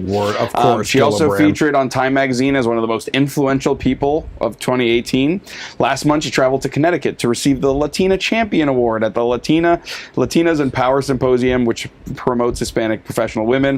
Went to Boston to receive an honorary doctorate and given the baccalaureate address for Boston University. But back home in Puerto Rico, officials say that the island remains in desperate need of help and is woefully unprepared to shoulder another storm that can hit soon. So she's out doing all this stuff and not taking care of her people. And there's a quote here from Simon Menendez, a small business owner in San Juan. She comes out, goes on television, and pats herself on the back. It stopped being about us a long time ago. Yep. So here you are. You're getting awards, honorary things. Yep. You're delivering speeches, TV shows, invited to the State of the Union to make an example of the president in person and everything. In the meantime, she's being investigated for corruption by the FBI. That is a shining example of liberalism right there. Yeah. You know? New Harvard study published in the New England Journal of Medicine estimates that the number of people who died in Puerto Rico as a result of Hurricane Maria could top 4,600. And she's out just having a good old time. I think, do you remember at the time, too, a lot of the mayors in Puerto Rico were gathering together in a group to discuss relief efforts, and she wasn't even showing up to those? Yeah. She was busy. So this new study from Harvard says that it's about 4,600 people died. The official number released by Puerto Rico, her government, 64. 64? Yes. Not 6,400. The official number issued by the U.S. territory is 64. So, as opposed to what? 4,600. Oh my gosh. Multiple attempts to reach Cruz were unsuccessful. Really? Oh, man. This is the shining example of liberalism that should be winning awards, apparently. Yeah. Unbelievable. All right, so we were talking earlier about the liberal cities and stuff and different things that are going on. Yep. So this is an article from Engadget. I think that they're going to have a liberal slant to this and what's going on, but I had to look it up. It says Seattle quickly repeals the head tax that Amazon opposed. Just a few weeks after enacting a so-called head tax, Seattle City Council voted 7-2 to repeal it. It would have charged big businesses around $500 for each of their full-time employees per year. It's either per year or per month. It's like ridiculous. In order to fund affordable housing and services for the homeless, but facing opposition from corporations like Amazon, local politicians blinked. According to GeekWire, Councilwoman Lisa Herbold said the repeal vote happened because, quote, this is not a winnable battle. Amazon had paused work on the new headquarters in the city after the original proposal came up, but resumed construction after a compromise dropped the fee to $275 per employee. Do you know how many people, look this up for me, how many people does Amazon employ? Okay? Yeah. And then when you find that number, multiply it by $500 a head, and then by $275 a head for me. It says forces against the levy, including Amazon and Starbucks, were funding a no tax on jobs campaign to put its fate on the ballot in November, and the council believed it did not have the resources to win. In a statement, Amazon exec Drew Hardner said, today's vote by the Seattle City Council to repeal the tax on job creation is the right decision for the region's economic prosperity. We are deeply committed to being part of the solution to end homelessness in Seattle and will continue to invest in local nonprofits like Mary's Place and Fair Start that are making a difference on this important issue. So essentially what's going on is these big businesses like Amazon and Starbucks and everything, they are providing job opportunities. Yep. Okay? So you want to talk about the homeless population and everything. You're creating an opportunity in a lot of cases, a minimum wage. As a matter of fact, I know for a fact that some of those Amazon jobs are pretty high-paying jobs, relatively, right? Yeah. Again, these kinds of jobs, like Starbucks jobs, unless you're working your way up to own a franchise, McDonald's, Burger King, Starbucks, Dunkin' Donuts, you are not there. That is not a career. Okay? I had someone posted today that minimum wage, and actually she's a smart girl, so I don't think she thought about this through too much. That minimum wage doesn't get you rent in any city. Well, again, this minimum wage jobs like Starbucks and everything is more meant for teenagers. Yeah. You know what I mean? It's not supposed to be a career It's just to get you some extra money to spend on the summer, maybe save a little bit if you're smart, and teach you some responsibility and build work habits. Yeah. Now, if you're working That's your way what it up is. to own a franchise, that's a big deal. Yeah, and you're not even thinking about owning a franchise until you get promoted to supervisor and then manager. And then normally, once you see how the back of the house things work, that's when you're kind of deciding whether you actually want to own a franchise or not. Yep. Like someone making coffees at Starbucks that doesn't know how any of the books stuff in the office works, they're not saying, oh, I want to own a franchise. They can't even spell your name right on the cup. Yeah. So it's ridiculous. And normally people that are paying rent that work a minimum wage job, that's their second job that they do on the side. Yeah, they're too busy being racist. Yeah, right? Yeah, I know. So what am I Kicking people multiplying and dividing here? Okay, so take the number of employees that. Let's go with Amazon. Yep, I got it. It has to be bigger than Starbucks, I think. Oh yeah, probably. So Amazon. So take the number. What is the number of employees? 542,000. Okay, multiply that times 500. That was the first number they were working with. Okay. What would they be paying in taxes a year just for this head tax? $271 million. 271 million. Yep. For the headquarters, because it's in there. What's the first thing Amazon's going to do if this goes through? Well, for move their headquarters. Yeah. I mean, it's actually more. Let's say they worth it. couldn't. Let's say they couldn't move the headquarters. What would they do? Cut employees. Exactly. Yeah. So you're not helping anyone in this Nope. case. That's just thinking like a business person. Yeah. Okay. And what are you going to say? What are you going to say? Oh, well, that's why business people are terrible. The people that are providing jobs are terrible? Yeah. Are you kidding me? You know? Well, they obviously don't care about the people. Well, how can you help the people if their business isn't profitable and you can't keep the doors open, right? If you can't keep the doors open because all your money's flying out the window to go to ridiculous things like this head tax, then you're not helping anyone out anyway. You're not keeping employees around. You can't keep employees around if you have to shut your doors. Okay? Yep. So let's go with the low end. Take the number of employees that they have and multiply it towards the $275 that they compromised on. Oh, okay. So what was it? 542 times 275? Yeah. 149,050,000. Like it makes a difference. Yeah. It's ridiculous. It's so bad. Yep. Oh, my word. So Seattle kicked the head tax, obviously. It was a bad thing. I wish I could get the audio and video of the one guy that ran, that's this grandson of Dick's Drive-In out there. This is what I'll just tell you. Look up Dick's Drive-In grandson talking about the Seattle head tax, and it's incredible. The way he talks about it. He's very eloquent in what he's talking about with it. But while we stay with Seattle, and we were actually talking about Starbucks, according to Louder with Crowder, it says Starbucks is leaving cities because of liberals' fight for 15. So there you go.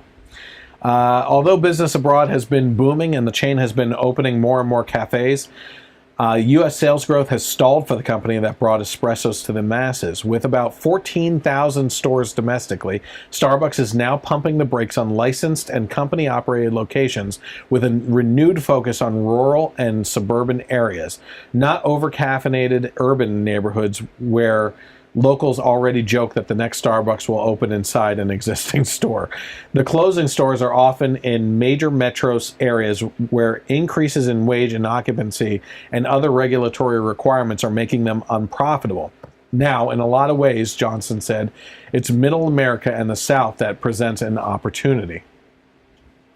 So, Fight for 15 is basically this whole campaign that minimum wage should be $15. A livable wage is what they basically refer this to. As I said before, in regards to my friend who posted that minimum wage should at least get you a rent somewhere in your city. So that would be more fluid to each city, because obviously rent in the Lehigh Valley is nothing compared to rent in New York City, right?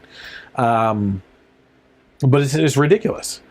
Again, $15, I know a lot of firefighters, nurses, and emergency personnel and everything, police officers that make just over that, not much more. And Yep. you want that for flipping a burger or filling a frappe? Yeah. You know, or cappuccino or whatever. Whatever the heck it's called. Yeah, frappe. I guess it's frappe, not frappe. Yeah. Just trying to put a little French twist on it. Close one. Yeah. That's like adding an O to the end of anything to make it sound Spanish. I have to go to the poolo. Oh my god. But yeah, I mean, so you're trying to. What happens? Your profitability.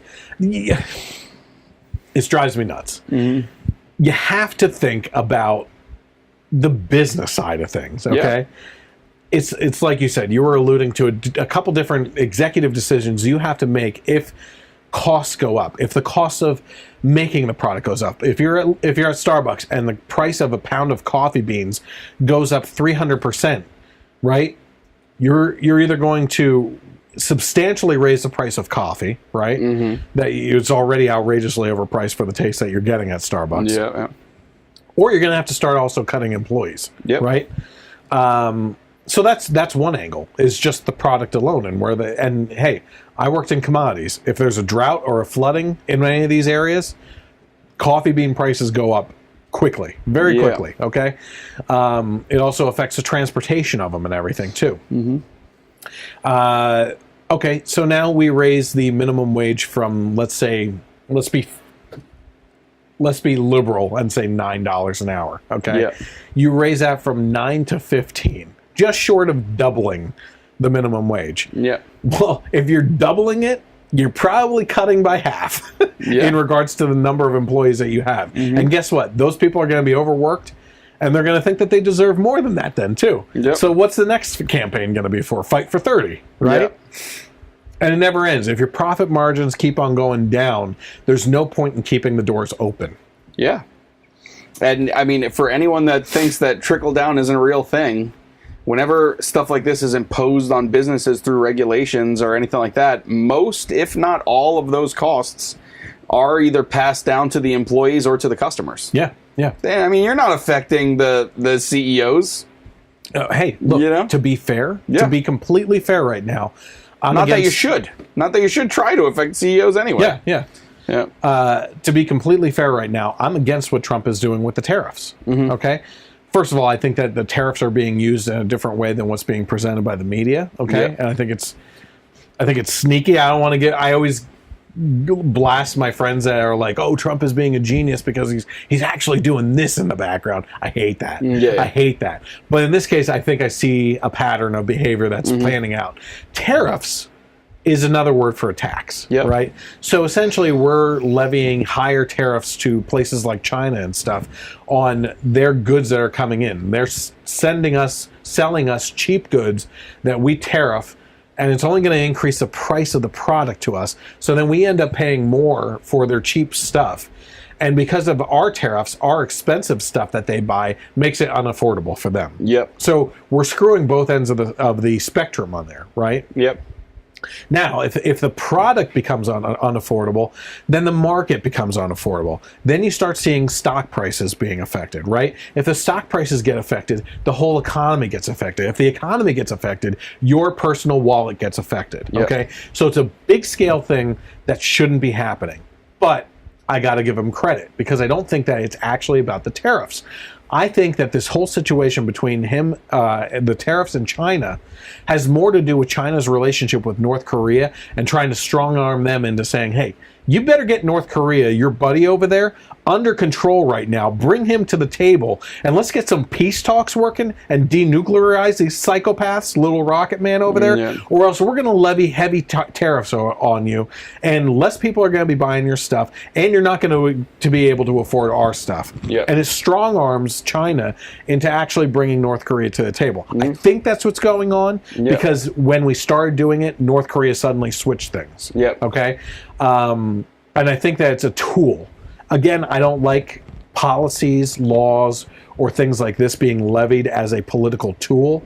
But Trump is doing a lot of things unconventionally that seem to be working. You know, North Korea, Kim Jong-un, comes to the table, has what seems to be a pretty good meeting with Trump. And I honestly think it's because no one in the past has stepped up to the plate because they're afraid that this guy's crazy. Well, if you're a crazy guy and you're dealing with a guy that you think might be even crazier than you, has a itchy finger on the trigger for a nuke to go off to you, and I'm talking about Trump, you don't know what he's going to do, then maybe you're like, okay, you know what? This guy's even crazier than me. Maybe I'm going to try some peace talks. Does he really have a bigger button? Yeah. Oh, man. It's not a bigger button, it's just a smaller hand over the bigger button. Yeah, that's true. So I think there's some strategy there. I hate to give him that kind of credit because so many people already do for crazy things. They're like, oh, you don't know what's going on behind the scenes. It's this and that. But everything just kind of coincided with each other a little too ironically and coincidentally in this particular case. All that stuff happened. Yeah. So I think that's what was actually going on. Okay. How are we running here? We're running pretty good. Okay. Twitter, this is according to The Blaze, Twitter CEO Jack Dorsey was slammed for eating at Chick-fil-A, and his response leaves both sides outraged. So Jack Dorsey was raked over the coals this last weekend after he posted to social media that he had eaten at Chick-fil-A, a target of eternal liberal outrage. On Saturday, Dorsey tweeted a phone screenshot showing he had just eaten at the fast food chain. Essentially, he said this, kind of like little notifications, basically. Your 10% boost at Chick-fil-A was applied. You were charged $28.43. Cash, Chick-fil-A, Los Angeles, California. The bill would have been, I guess, $31.58 or something like that. Unfortunately, it did not take long for the hate to pour in. Many liberals are sensitive about Chick-fil-A because of the restaurant's Christian values, which progressives argue equates to discrimination against people in same-sex relationships. One person wrote, please delete this or follow up with how much free advertising you're going to give to GLAAD. Like you have to counterbalance your stupid tweet. Another added, hate chicken never tasted so homophobic. Another person wrote, on behalf of the whole LGBTQ, AAA, AARP community, Jack, kindly boost your head out of your own behind, basically. Soledad O'Brien, who's a piece of work herself, said this is an interesting company to boost during Pride Month at Jack. Wow, his Twitter handle is at Jack. Yeah. Way to get a hold of that one. I know, right? Jeez. His response was, you're right, completely forgot about their background. Well, so it says, one person wrote, oh, come on, man. Gay people like good sandwiches, too. Besides, not every business transaction should require a political litmus test. Another person responded, why is it because I live my life so gay that I should not eat Chick-fil-A? I'm going to eat it. I'm going to eat it anyway. So this is what I said. If you are the type of person that you have to, before you step foot into any business, whether it's a restaurant or a retail shop or anything else, that you have to Google them. Yeah. And on your outrage litmus test and everything, should I go here? I have to look at their background, their parents' background, their grandparents' background, whoever founded this company and everything, and look through the whole history at religious and political beliefs before you even step foot in a place. You are going to die a miserable person. Yeah, it's ridiculous. Guess what? They have freaking fabulous chicken. Oh my like God. some of the best I go chicken. there, like, in the line, there's always a huge line in the drive-through and inside. Like, it's crazy. You know what sucks, though, is when they don't serve gay people. Oh, yeah, because that happens all the time. In fact, so while we were talking about the story, I pulled up that tweet on his Twitter page and was looking through the replies. I'm probably like 20 or 30 deep, and I haven't found one negative one. It's all positive people saying, dude, you don't have to apologize. Pretty sad you had to apologize eating at Chick-fil-A just because the LGBT community is all mad. It's America, eat where you want, blah, blah. And then right when you said, I'm gay and I love Chick-fil-A. Best chicken sandwiches ever. At Grant Eckelson. Like, so he's not like it gives me hope too that like this, they're so loud, but hopefully they're not as many as we think there are. Or at least there are more reasonable people. They're just not so loud. You know what I mean? Yeah. So. Oh yeah. Well, the ones you. And hear by the from way, are I was ones that are loud. quoting Grant. I was quoting Grant. Yeah. I realized I just shouted out, I'm gay and I love Chick-fil-A. One of the reasons why I actually brought up earlier when we were talking about the Netflix show and the other cartoon that's coming out and everything about and the East Penn area stuff about how we're indoctrinating kids with social agendas and everything. The reason why I brought that up is because on the radio when I was listening, a gay man called in and said, this is ridiculous. Like, sometimes my community goes too far and they are pushing this type of agenda on children. And he said, children are innocent, leave them alone. Okay? They will figure out if they're gay in the future or not. Yeah. Okay? And that was a gay guy talking about that. And it's like, it's kind of like you said about the loudest ones. The ones you hear about are going to be the loudest in the community, right? In that community and everything. And it's what's crazy about what's going on for over the last decade, right? Which is, it's that minority. It's the 1% of the population that speaks out and raises this like outrage over something that changes our policies for the majority. And it doesn't make any sense. That's you want to talk like they talk about democracy all the time and living in a democracy, even though it's a republic, right? A democracy is the majority wins. Okay, they're not even adhering to what they're talking about. It's ridiculous. Yeah, it's crazy. One democracy with liberty and justice for all. They're going to change it all up. Yeah, they will. Oh my gosh! According to the Daily Wire, to go along with that, there was an opinion piece on the Huffington Post, and the headline was, if you really love the LGBTQ people, you just can't keep eating Chick-fil-A. This was kind of centered around the whole Jack thing. But it says, according to Noah Mickelson says, as a kid, he couldn't hide his love of Chick-fil-A, just as he was bad at hiding my insatiable hunger for other boys. Okay, you're gross. Boys, maybe men. If you had said that, I would understand, but my word.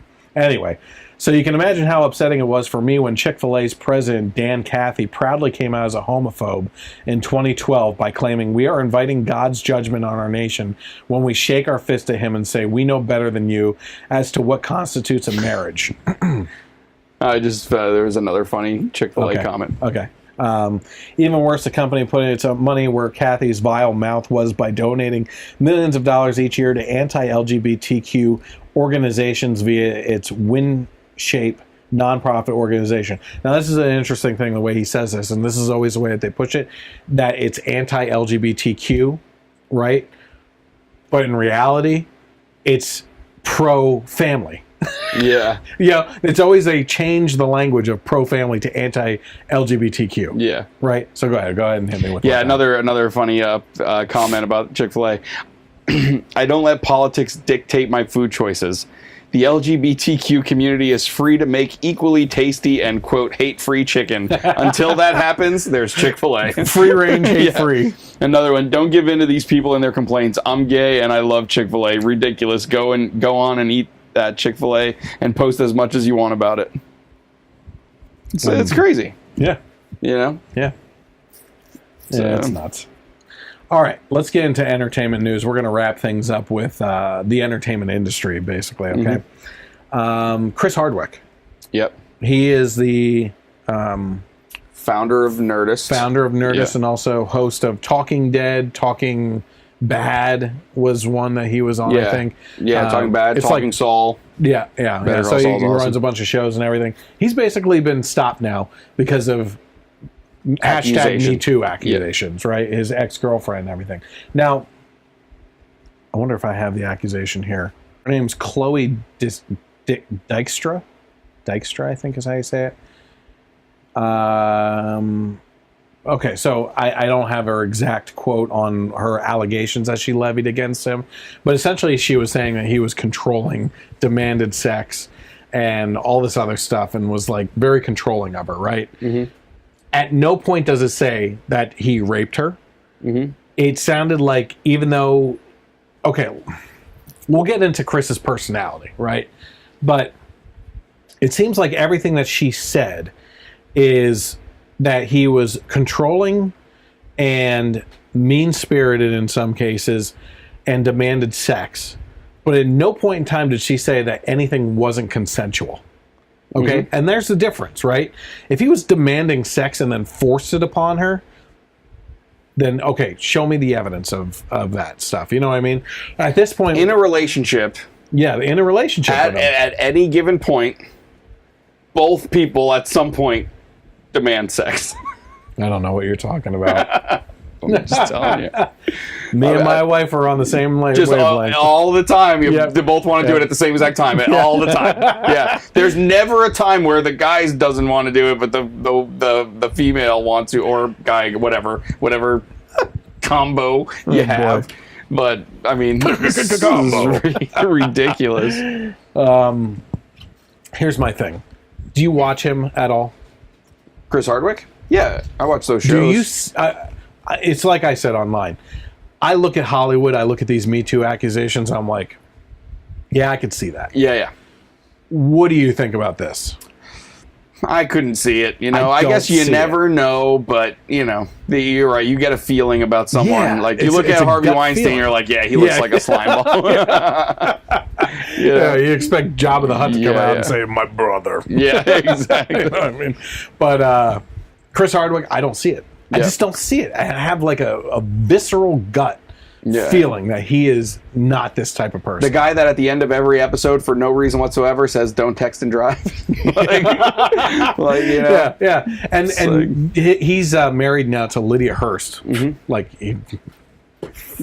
Home run right there, right? Yeah. And it seems, I follow him on Instagram and stuff, because he's funny, you know? He's funny, and him and his wife are always going like dressing up for things for Comic-Con and stuff like that.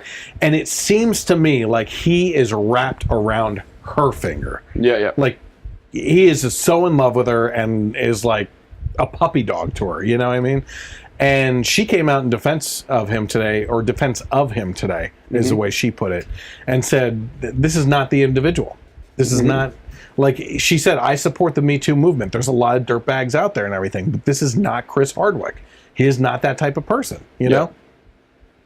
And now his shows are canceled on AMC, right? We're living in this guilty until proven innocent Even culture. Talking Dead? Yeah. Well, because I've seen like other ones. Like he has a show just called Talking, where he just has a guest and talks about anything.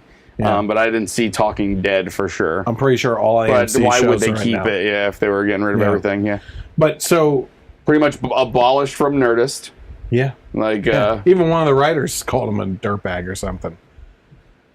It's his company. Like, is he? Well, I think he founded it, but I don't know if he's still in there. But I thought wasn't his like Twitter name @Nerdist? Like, wasn't that's what he always said on the show? Well, I don't know. My whole thing though is like, these are all allegations. No solid proof has been provided, and this is exactly what's happening. We've talked. How many times have we talked about it? Yeah, I was just about to say we talk about it so much. All the time. Where you don't need proof. You just need to throw it out there, and someone's livelihood is just destroyed. Done. Anytime now that you look up Chris Hardwick. Listen, guys in Hollywood. All right, you're making a lot of money now. Don't blow it. Because it just takes one accusation for your career to be done. So save as much money as you can. Yeah, no kidding. You know what I mean? Seriously. Look at Matt Lauer. Oh my God. He's not doing too good right now, that's for sure. He looks like a mess. So I just don't see it. That's my point on that. I just don't see it with Chris Hardwick. And yes, you're right. Like, it could be that he pulls it off well or something like that. But the fact of the matter is like, this guy without solid evidence, his livelihood is at risk. And I hope that it comes out that she was lying about it, and he sues the hell out of her. I just saw and AMC and everything else, and starts up his own freaking network of all this stuff, and Nerdist too. Yeah, I just saw a story. I don't know the names. I don't think it was anybody famous, but some guy won a lawsuit against. It was either a lawsuit or no, I don't think it was a lawsuit. I think she was just found guilty of false rape accusations. Good. You know. And now, what's the punishment going to be? Should be exactly what he would have gotten. Yep. Okay. I mean, how a salty ex-boyfriend or girlfriend sees their ex be so successful, I mean, how easy would it be to just be like, oh, Me Too movement, I can throw this on him? Yep. You know what I mean? It took a heck of a long time. That Me Too movement has been going on since, what was it? Last year. Oh, yeah, for sure. Yeah. Time flies. So... And even if proof does come out that these accusations are true, it doesn't change the fact that to ruin someone's life and livelihood before they're proven, you know what I mean? Mm. I mean, at least what I would have done as AMC, because you are in the middle of this Me Too movement. So you're looking at the optics of your company as what? Okay, if I do nothing. Mm-hmm. Do a suspension until the investigation runs its course. Yeah, well, I would be more specific than that. I would say we are currently suspending Chris Hardwick for this amount of time, and if there's evidence presented during that time that he is guilty, beyond a shadow of a doubt, we will fire him. Yeah. Right? And then you have a set amount of time, and if Chris Hardwick is innocent, he could sit back and say, I'm going to get my job back at the end of that time. I know it because I didn't do it, and there's no evidence out there. And like, he doesn't have to worry about what's going on. His reputation is being tarnished right now. Yep. But the worst part is it's harder to prove innocence than it is to prove guilt. Yep. It's, like, you have to literally sit back and hope that someone finds out that she was lying. Yep. Because she could just say what she wants and... Yeah. Oh, I didn't keep my clothes from that day that would have had... Even... They were having sex anyway. It's like, come on. Yeah, I know. And I feel like, I mean, it's a real tricky situation, but I kind of feel like if you don't report it when it happens, I'm not saying that I can see the cases there's where like a Stockholm syndrome type stuff. Well, not that, but I can see the cases where there's a shame, or you might not want to talk about it because of what happened and embarrassment and feeling bad. But like, you have to understand that if you don't come out with it right away, the more time goes by, the more you're increasing the chances of that it's harder and harder to believe. Yeah. It's just how it is. Well, it's a common thing to say, and you said it on that post, which is every woman deserves to be heard. Yeah, but you don't have the right to be believed. And this all comes with the whole Oprah saying you speak your truth and this and that. There is no truth. There's just the truth, and which is more important than the agenda. Yeah. So. Saying that every woman should be believed or every victim should be believed, no. We live in a society where you're innocent until proven guilty. Yeah, she's blind. The responsibility is on her or him, whoever the victim is, to prove beyond a reasonable doubt that actually happened. Should every victim be taken seriously and investigated? Yes, absolutely.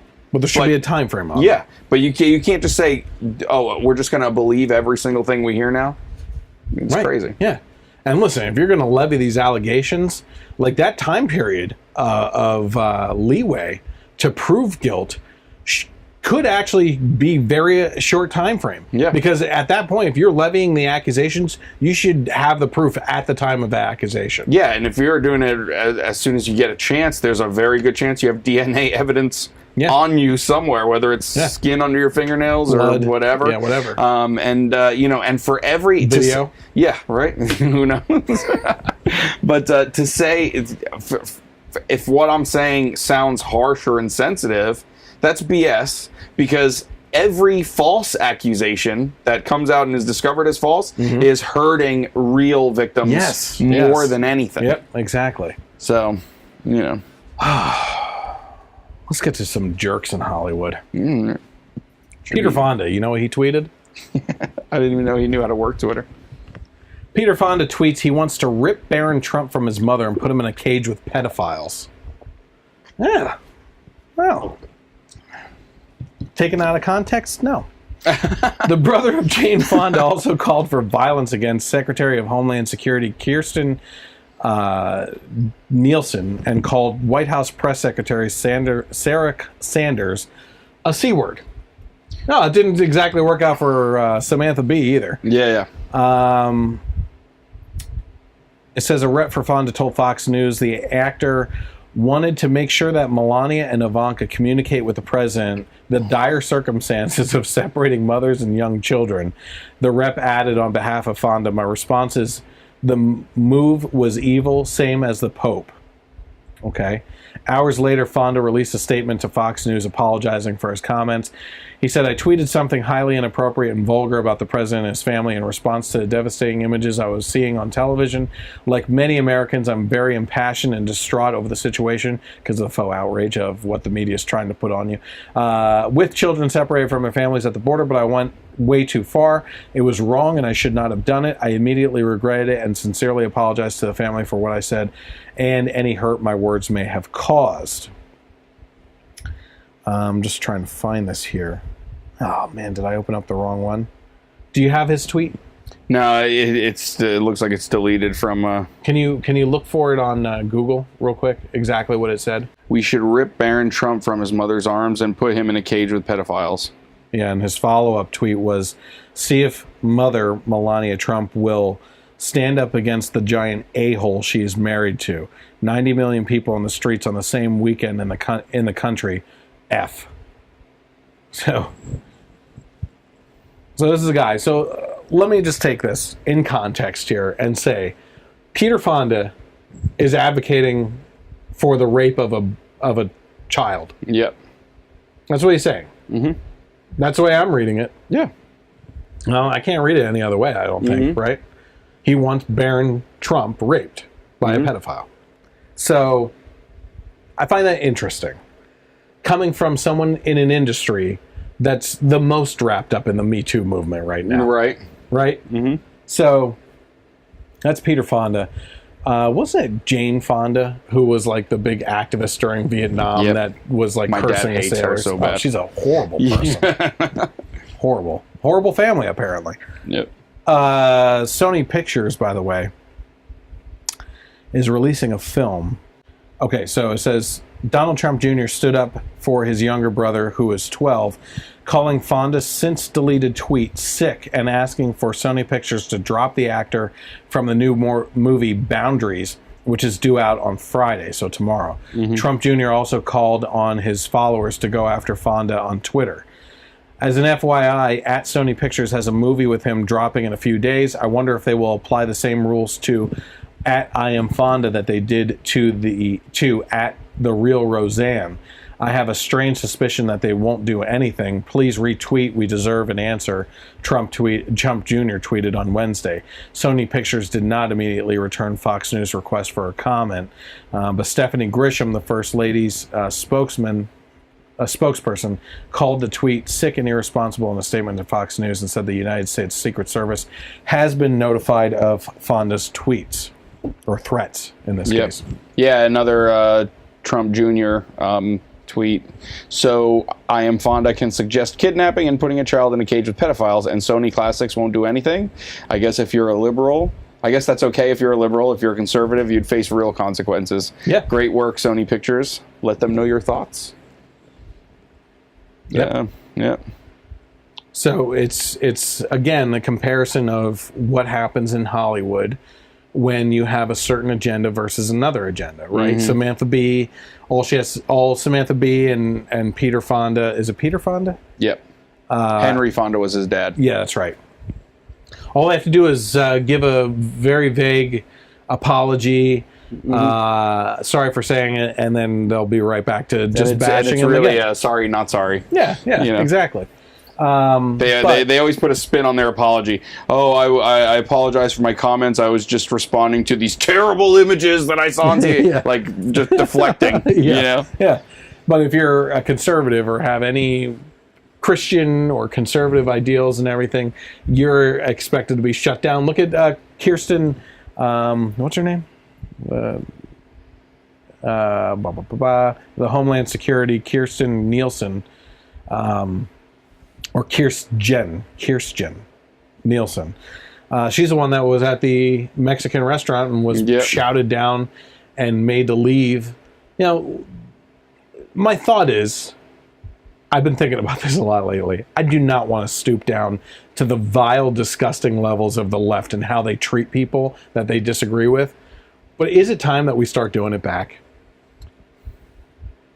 Should we find out who the Socialist Party people were and corner them and their families in restaurants and just shout vile things at them until they leave the restaurant and force them out? The thing is, even if we wanted to, we're too busy working. Yeah. Like, we don't have time to do this crap.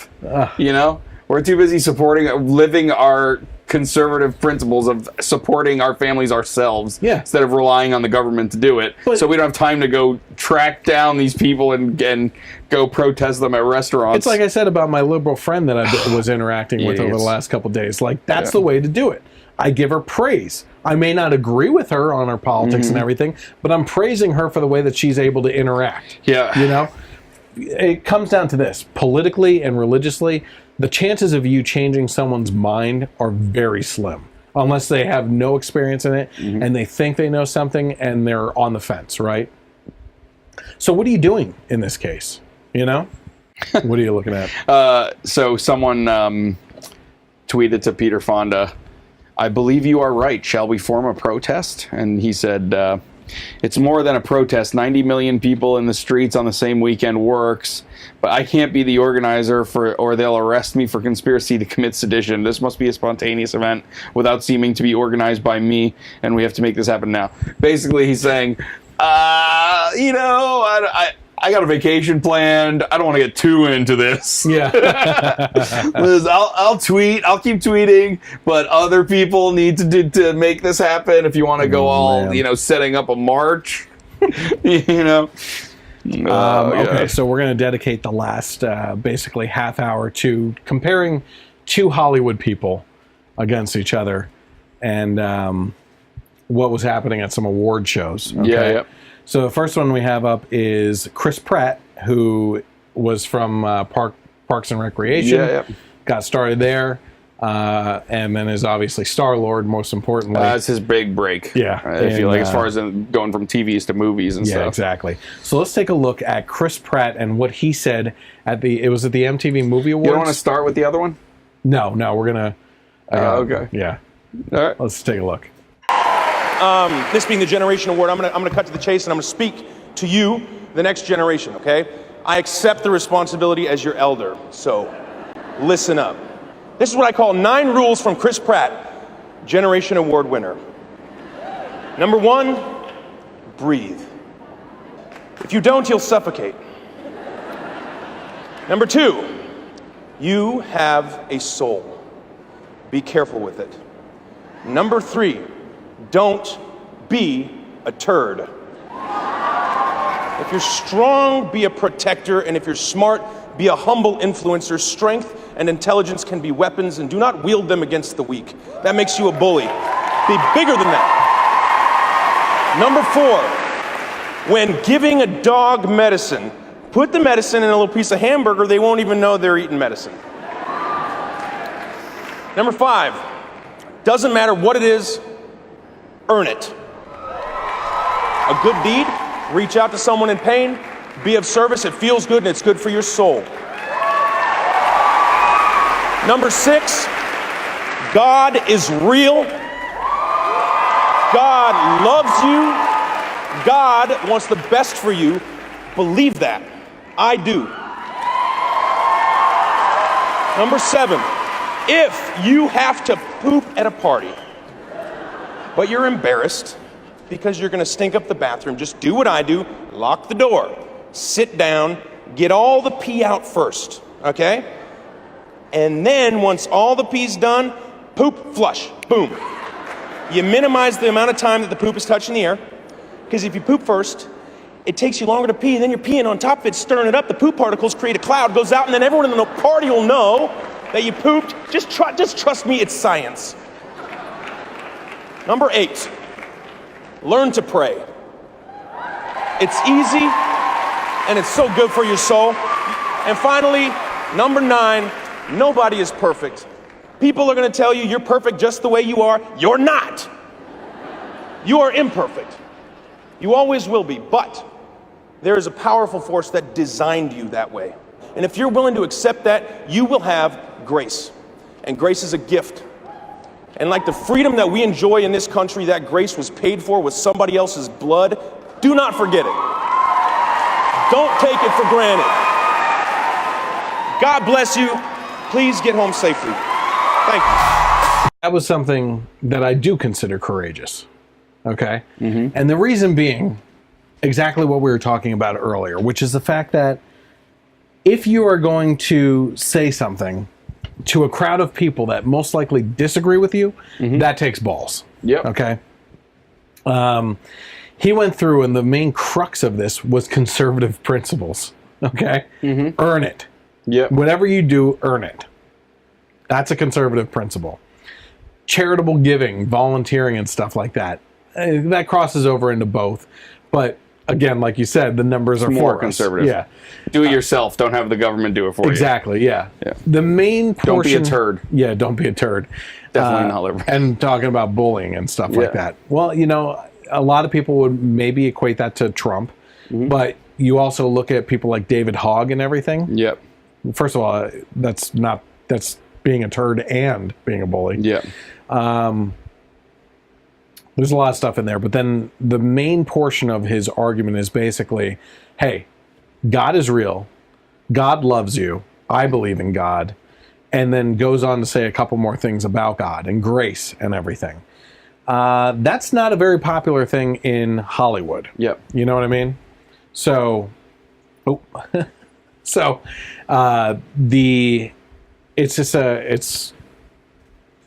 stepped out of the box for that stuff. For sure. Right? So in regards to what he was talking about, though, what's interesting, though, is the fact that he mixed in a lot of humor, right?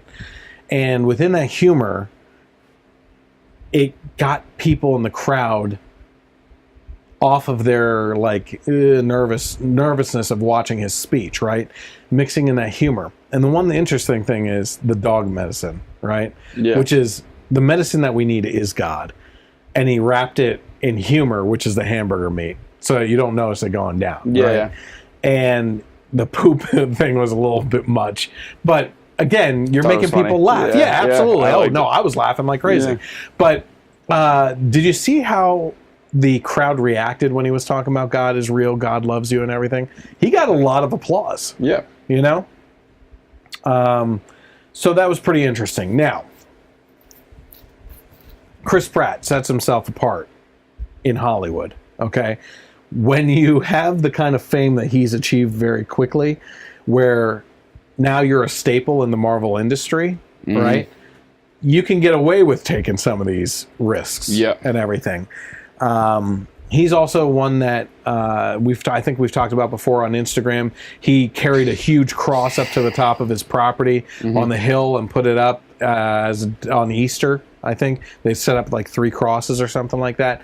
He's the one that has taken pictures of his livestock and then pictures of like the meat afterwards and everything. And the liberals and vegans flip out on him. And he's like, hey, I consume what I produce. Like, this is, you don't like slaughterhouses. This is me raising an animal to eat it. You know what I mean? Like, this is the way that if it's not going completely vegan, this is the way that you want it. You know? So he sets himself apart from the industry. Now, this happened more recently than the other one that you were talking about and what someone else said. Yep. So let's go to Robert De Niro and actually see what he said at the Tony Awards. I'm going to say one thing. Trump.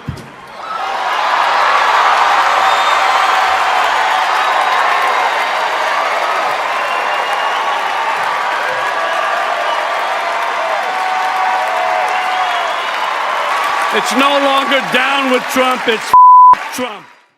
Robert De Niro, classic mafia boss guy and everything, you know. F Trump. And he says it to a room of Hollywood elitist liberal snobs that all get up and jump to their feet and they're applauding it and everything. And he's, And again, comparing and contrasting against Chris Pratt and what we were talking about earlier versus about cowardice versus courageous, right? Yeah. He's in an echo chamber. It was a large echo chamber right there, right? Mm-hmm. He's talking to a bunch of people that agree with him. And you're saying F Trump? Like what did I say before about, like, yeah, F Trump. You know, he's getting North Korea to the table to talk about peace options, right? The economy is doing better than ever. Lowest black unemployment, lowest Hispanic unemployment in history, more jobs than there are jobless Americans. Yep. You have South Korea crediting him for the peace talks between them and the North Koreans. You have Japan now talking to North Korea or wanting to talk to North Korea. You have the stock market doing pretty darn good since he's gotten into office. Getting out of the TPP right when he got in. What was the other? Getting out of the Iran deal. Yep. Abolishing the mandate in the Obamacare. Yep. You know?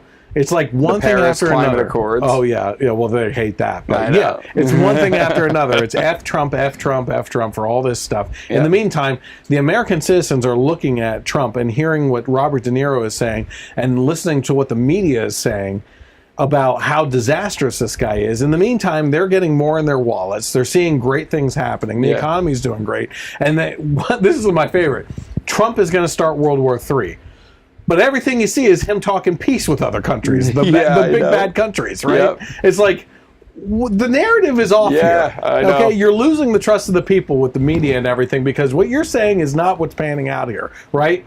In the meantime, you have Robert De Niro, who is shoulder deep in an industry that, by and large, was the biggest to fall victim to the Me Too movement. It was the cause of the Me Too. It was the start of it. And it is the Me Too movement. I mean, how many do you hear about, like, just some, like, a regular office? Let me ask you something. Of all the I'm sorry, I just gave away my my little card there. Of all the people that are accused in the Me Too movement in Hollywood, name me one conservative actor, producer, whatever, that was accused. Can you? Crickets. I had no idea. I can't. Yep. You know? And so here they are. Here's an industry, of entertainment industry, accusing Trump of being a sexist misogynist, right? Yep. Based on probably a couple things. He says some weird things and everything, but mostly over a decade ago. Mostly on that comment about grabbing her by the, whatever. Yeah. And in the meantime, Robert De Niro only needs to turn around and face the audience there of a sea of people that are sitting on pins and needles waiting for their Me Too moment. Well, of being accused. The Tonys is Broadway. Okay, well, whatever. You know? So, but still. And also, I mean, talk about an echo chamber. I bet you that there's a lot more conservatives or people in the middle that watch, like, the Oscars and the Emmys and the Grammys because they like TV music and things. I'm pretty sure like probably 90 to 95% of people that are watching the Tonys are in that echo chamber hardcore. I mean, personally, I refuse to watch any of these things. I know, I don't anymore, and I used to love watching them. Yeah, it was kind of neat. I liked watching, especially. Yeah, I liked watching the Oscars because I like movies, and and a lot of stuff that I hadn't seen. If it was nominated, I'd want to check it out or see it, but I just can't anymore. Yeah, congratulations on pretending to be someone important. Yeah. You are now important because we as an industry and you are patting you on the back. Yeah. It's not even that. Like, I don't care about giving people awards who are excellent at their craft, but it's just how much politics has been injected into this, and it's all from one side, and it's unwatchable anymore. Like, I can't. I don't even want to bother. And the whole thing with Trump too, it drives me nuts how, like you were saying, he's going to start World War III. I remember seeing clips before the election, too. If he gets elected, the economy's going to tank. It's going to be awful. It's going to be terrible. But then when we're talking about how good it's doing now and the low unemployment rates, what do you hear from the left? Yeah. What do you hear? Nothing. It's, no, you hear something. You hear, it was all on a rise. This was all Obama's work, and he's just riding the coattails of Obama. Yeah. But then you have Bill Maher. You hear what Bill Maher said recently? No. That he hopes that he fails. That there's a recession. Yeah. So that we can get Trump out. Yeah. So the recession won't be part of the Obama wave. That will be Trump's fault. But the success is not because of Trump. It's because of the Obama wave. And then for him to say that, as a TV personality actor, a recession can come and he'll be fine. But all the poor people that they care about so much, a recession would crush their lives. To the point where people commit suicide when there's a really bad recession. No, suicide rates are up as it is. But he is hoping for that just to get Trump out. Yeah. Because they can't deal with the success that's happening. Yeah. It's crazy. But what gets me is the Cats fact and that dogs don't know what to do with my hands. Especially in Hollywood, you don't know what to do with your hands. Oh my God, anymore. it's ridiculous. But Robert De Niro, come on, like him raising his fists, doing that whole thing. So stupid. Robert De Niro is the classic, like I said, mafia tough guy, right? Yep. Dude, he wants you to think that he's this De Niro. You talking to me? You talking to me? You talking to me? Then who the hell else are you talking? You talking to me? And in actuality, he's this De Niro.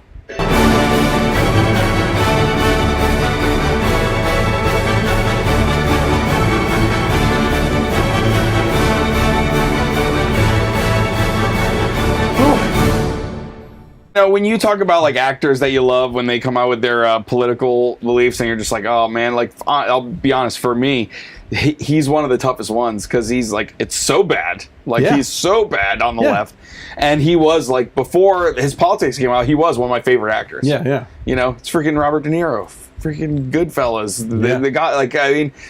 And it's just the Raging Bull, Taxi Driver. Yeah, this is one where it's just like, oh man, like it sucks. I'm glad he doesn't make good movies anymore because I wouldn't want to pay to watch him anyway. Who's really the fucker? At least there's that. Yeah, right. I know in that movie he was the tough guy. Like, but funny, at least you know. So it's just ridiculous to see. I am just really happy that people like Chris Pratt are stepping up and professing their faith in everything and things. So anything else? Anything going on? Big politically or anything else? Nope. I'm curious what the plans are for next week since I will be on vacation. You gonna do a solo act? I'm gonna be on vacation too. Oh, you are? Yeah. All right. I guess no podcast next week. When are you leaving? I'm leaving Saturday, and I'm coming back the following Saturday. Oh, this Saturday? Yeah, this Saturday. Okay. Yep. I might do an early one. Yep. Like, cause I'm just gone for one night and I won't be able to edit, so maybe I'll get an early podcast in this week. So look out for that. Again, you're not going to know that we're going live or I'm going live unless you actually go to the Facebook page, hit like and follow so that you get the notifications. I'm sorry, hit get notifications so you get the notifications. Also, you can find me on Twitter at Gen Y Conservative without the E on the end. You can also find us on the YouTube channel, The Generation Y Conservative, where you can hit subscribe, hit the bell for notifications when we actually publish videos, which is really important too because Google is one of those liberal companies that is always trying to shut down conservative voices. You know, one thing I've heard recently too, even if you hit the bell, it's not showing up. It's not showing up. So one of the best things to do is, and I don't know if you do this already, but when you release new video, tweet the link. Yeah. Follow Twitter, and then look for the new videos being released on Twitter. Yeah. And then that way you'll know for sure. All my content goes out on Facebook and Twitter and everything from YouTube when it's uploaded. Again, if you listen to the audio podcast, you can find that thanks to KLRN Internet Radio, where you can listen to us on Sundays, where this podcast is re-aired from 3 to 6 p.m. Eastern Time on KLRN Internet Radio, where they have also put me onto iTunes, iHeartRadio, and the Google Store, and Spreaker. So you have multiple different options, and it's just crazy because all the statistics are just like all over the place then, so it's hard to track that stuff. But I do have to say, the podcast has been doing really good. Yeah. By the numbers. Like, I think every week is like thousands of downloads across the platforms. Great. So it's pretty cool.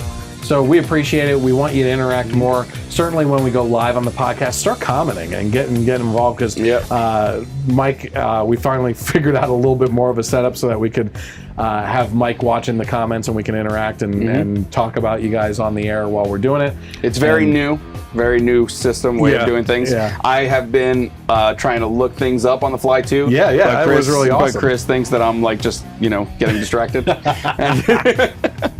But we'll work out all the kinks. I mean, I don't know if you saw the sad face while we were on air, but he literally found out on air that he was defriended by someone. I know. Because by someone from the tolerant left. Yes. So it's okay. He needs a hug. We're going to give hugs after the broadcast. So listen, we appreciate you guys tuning in and everything.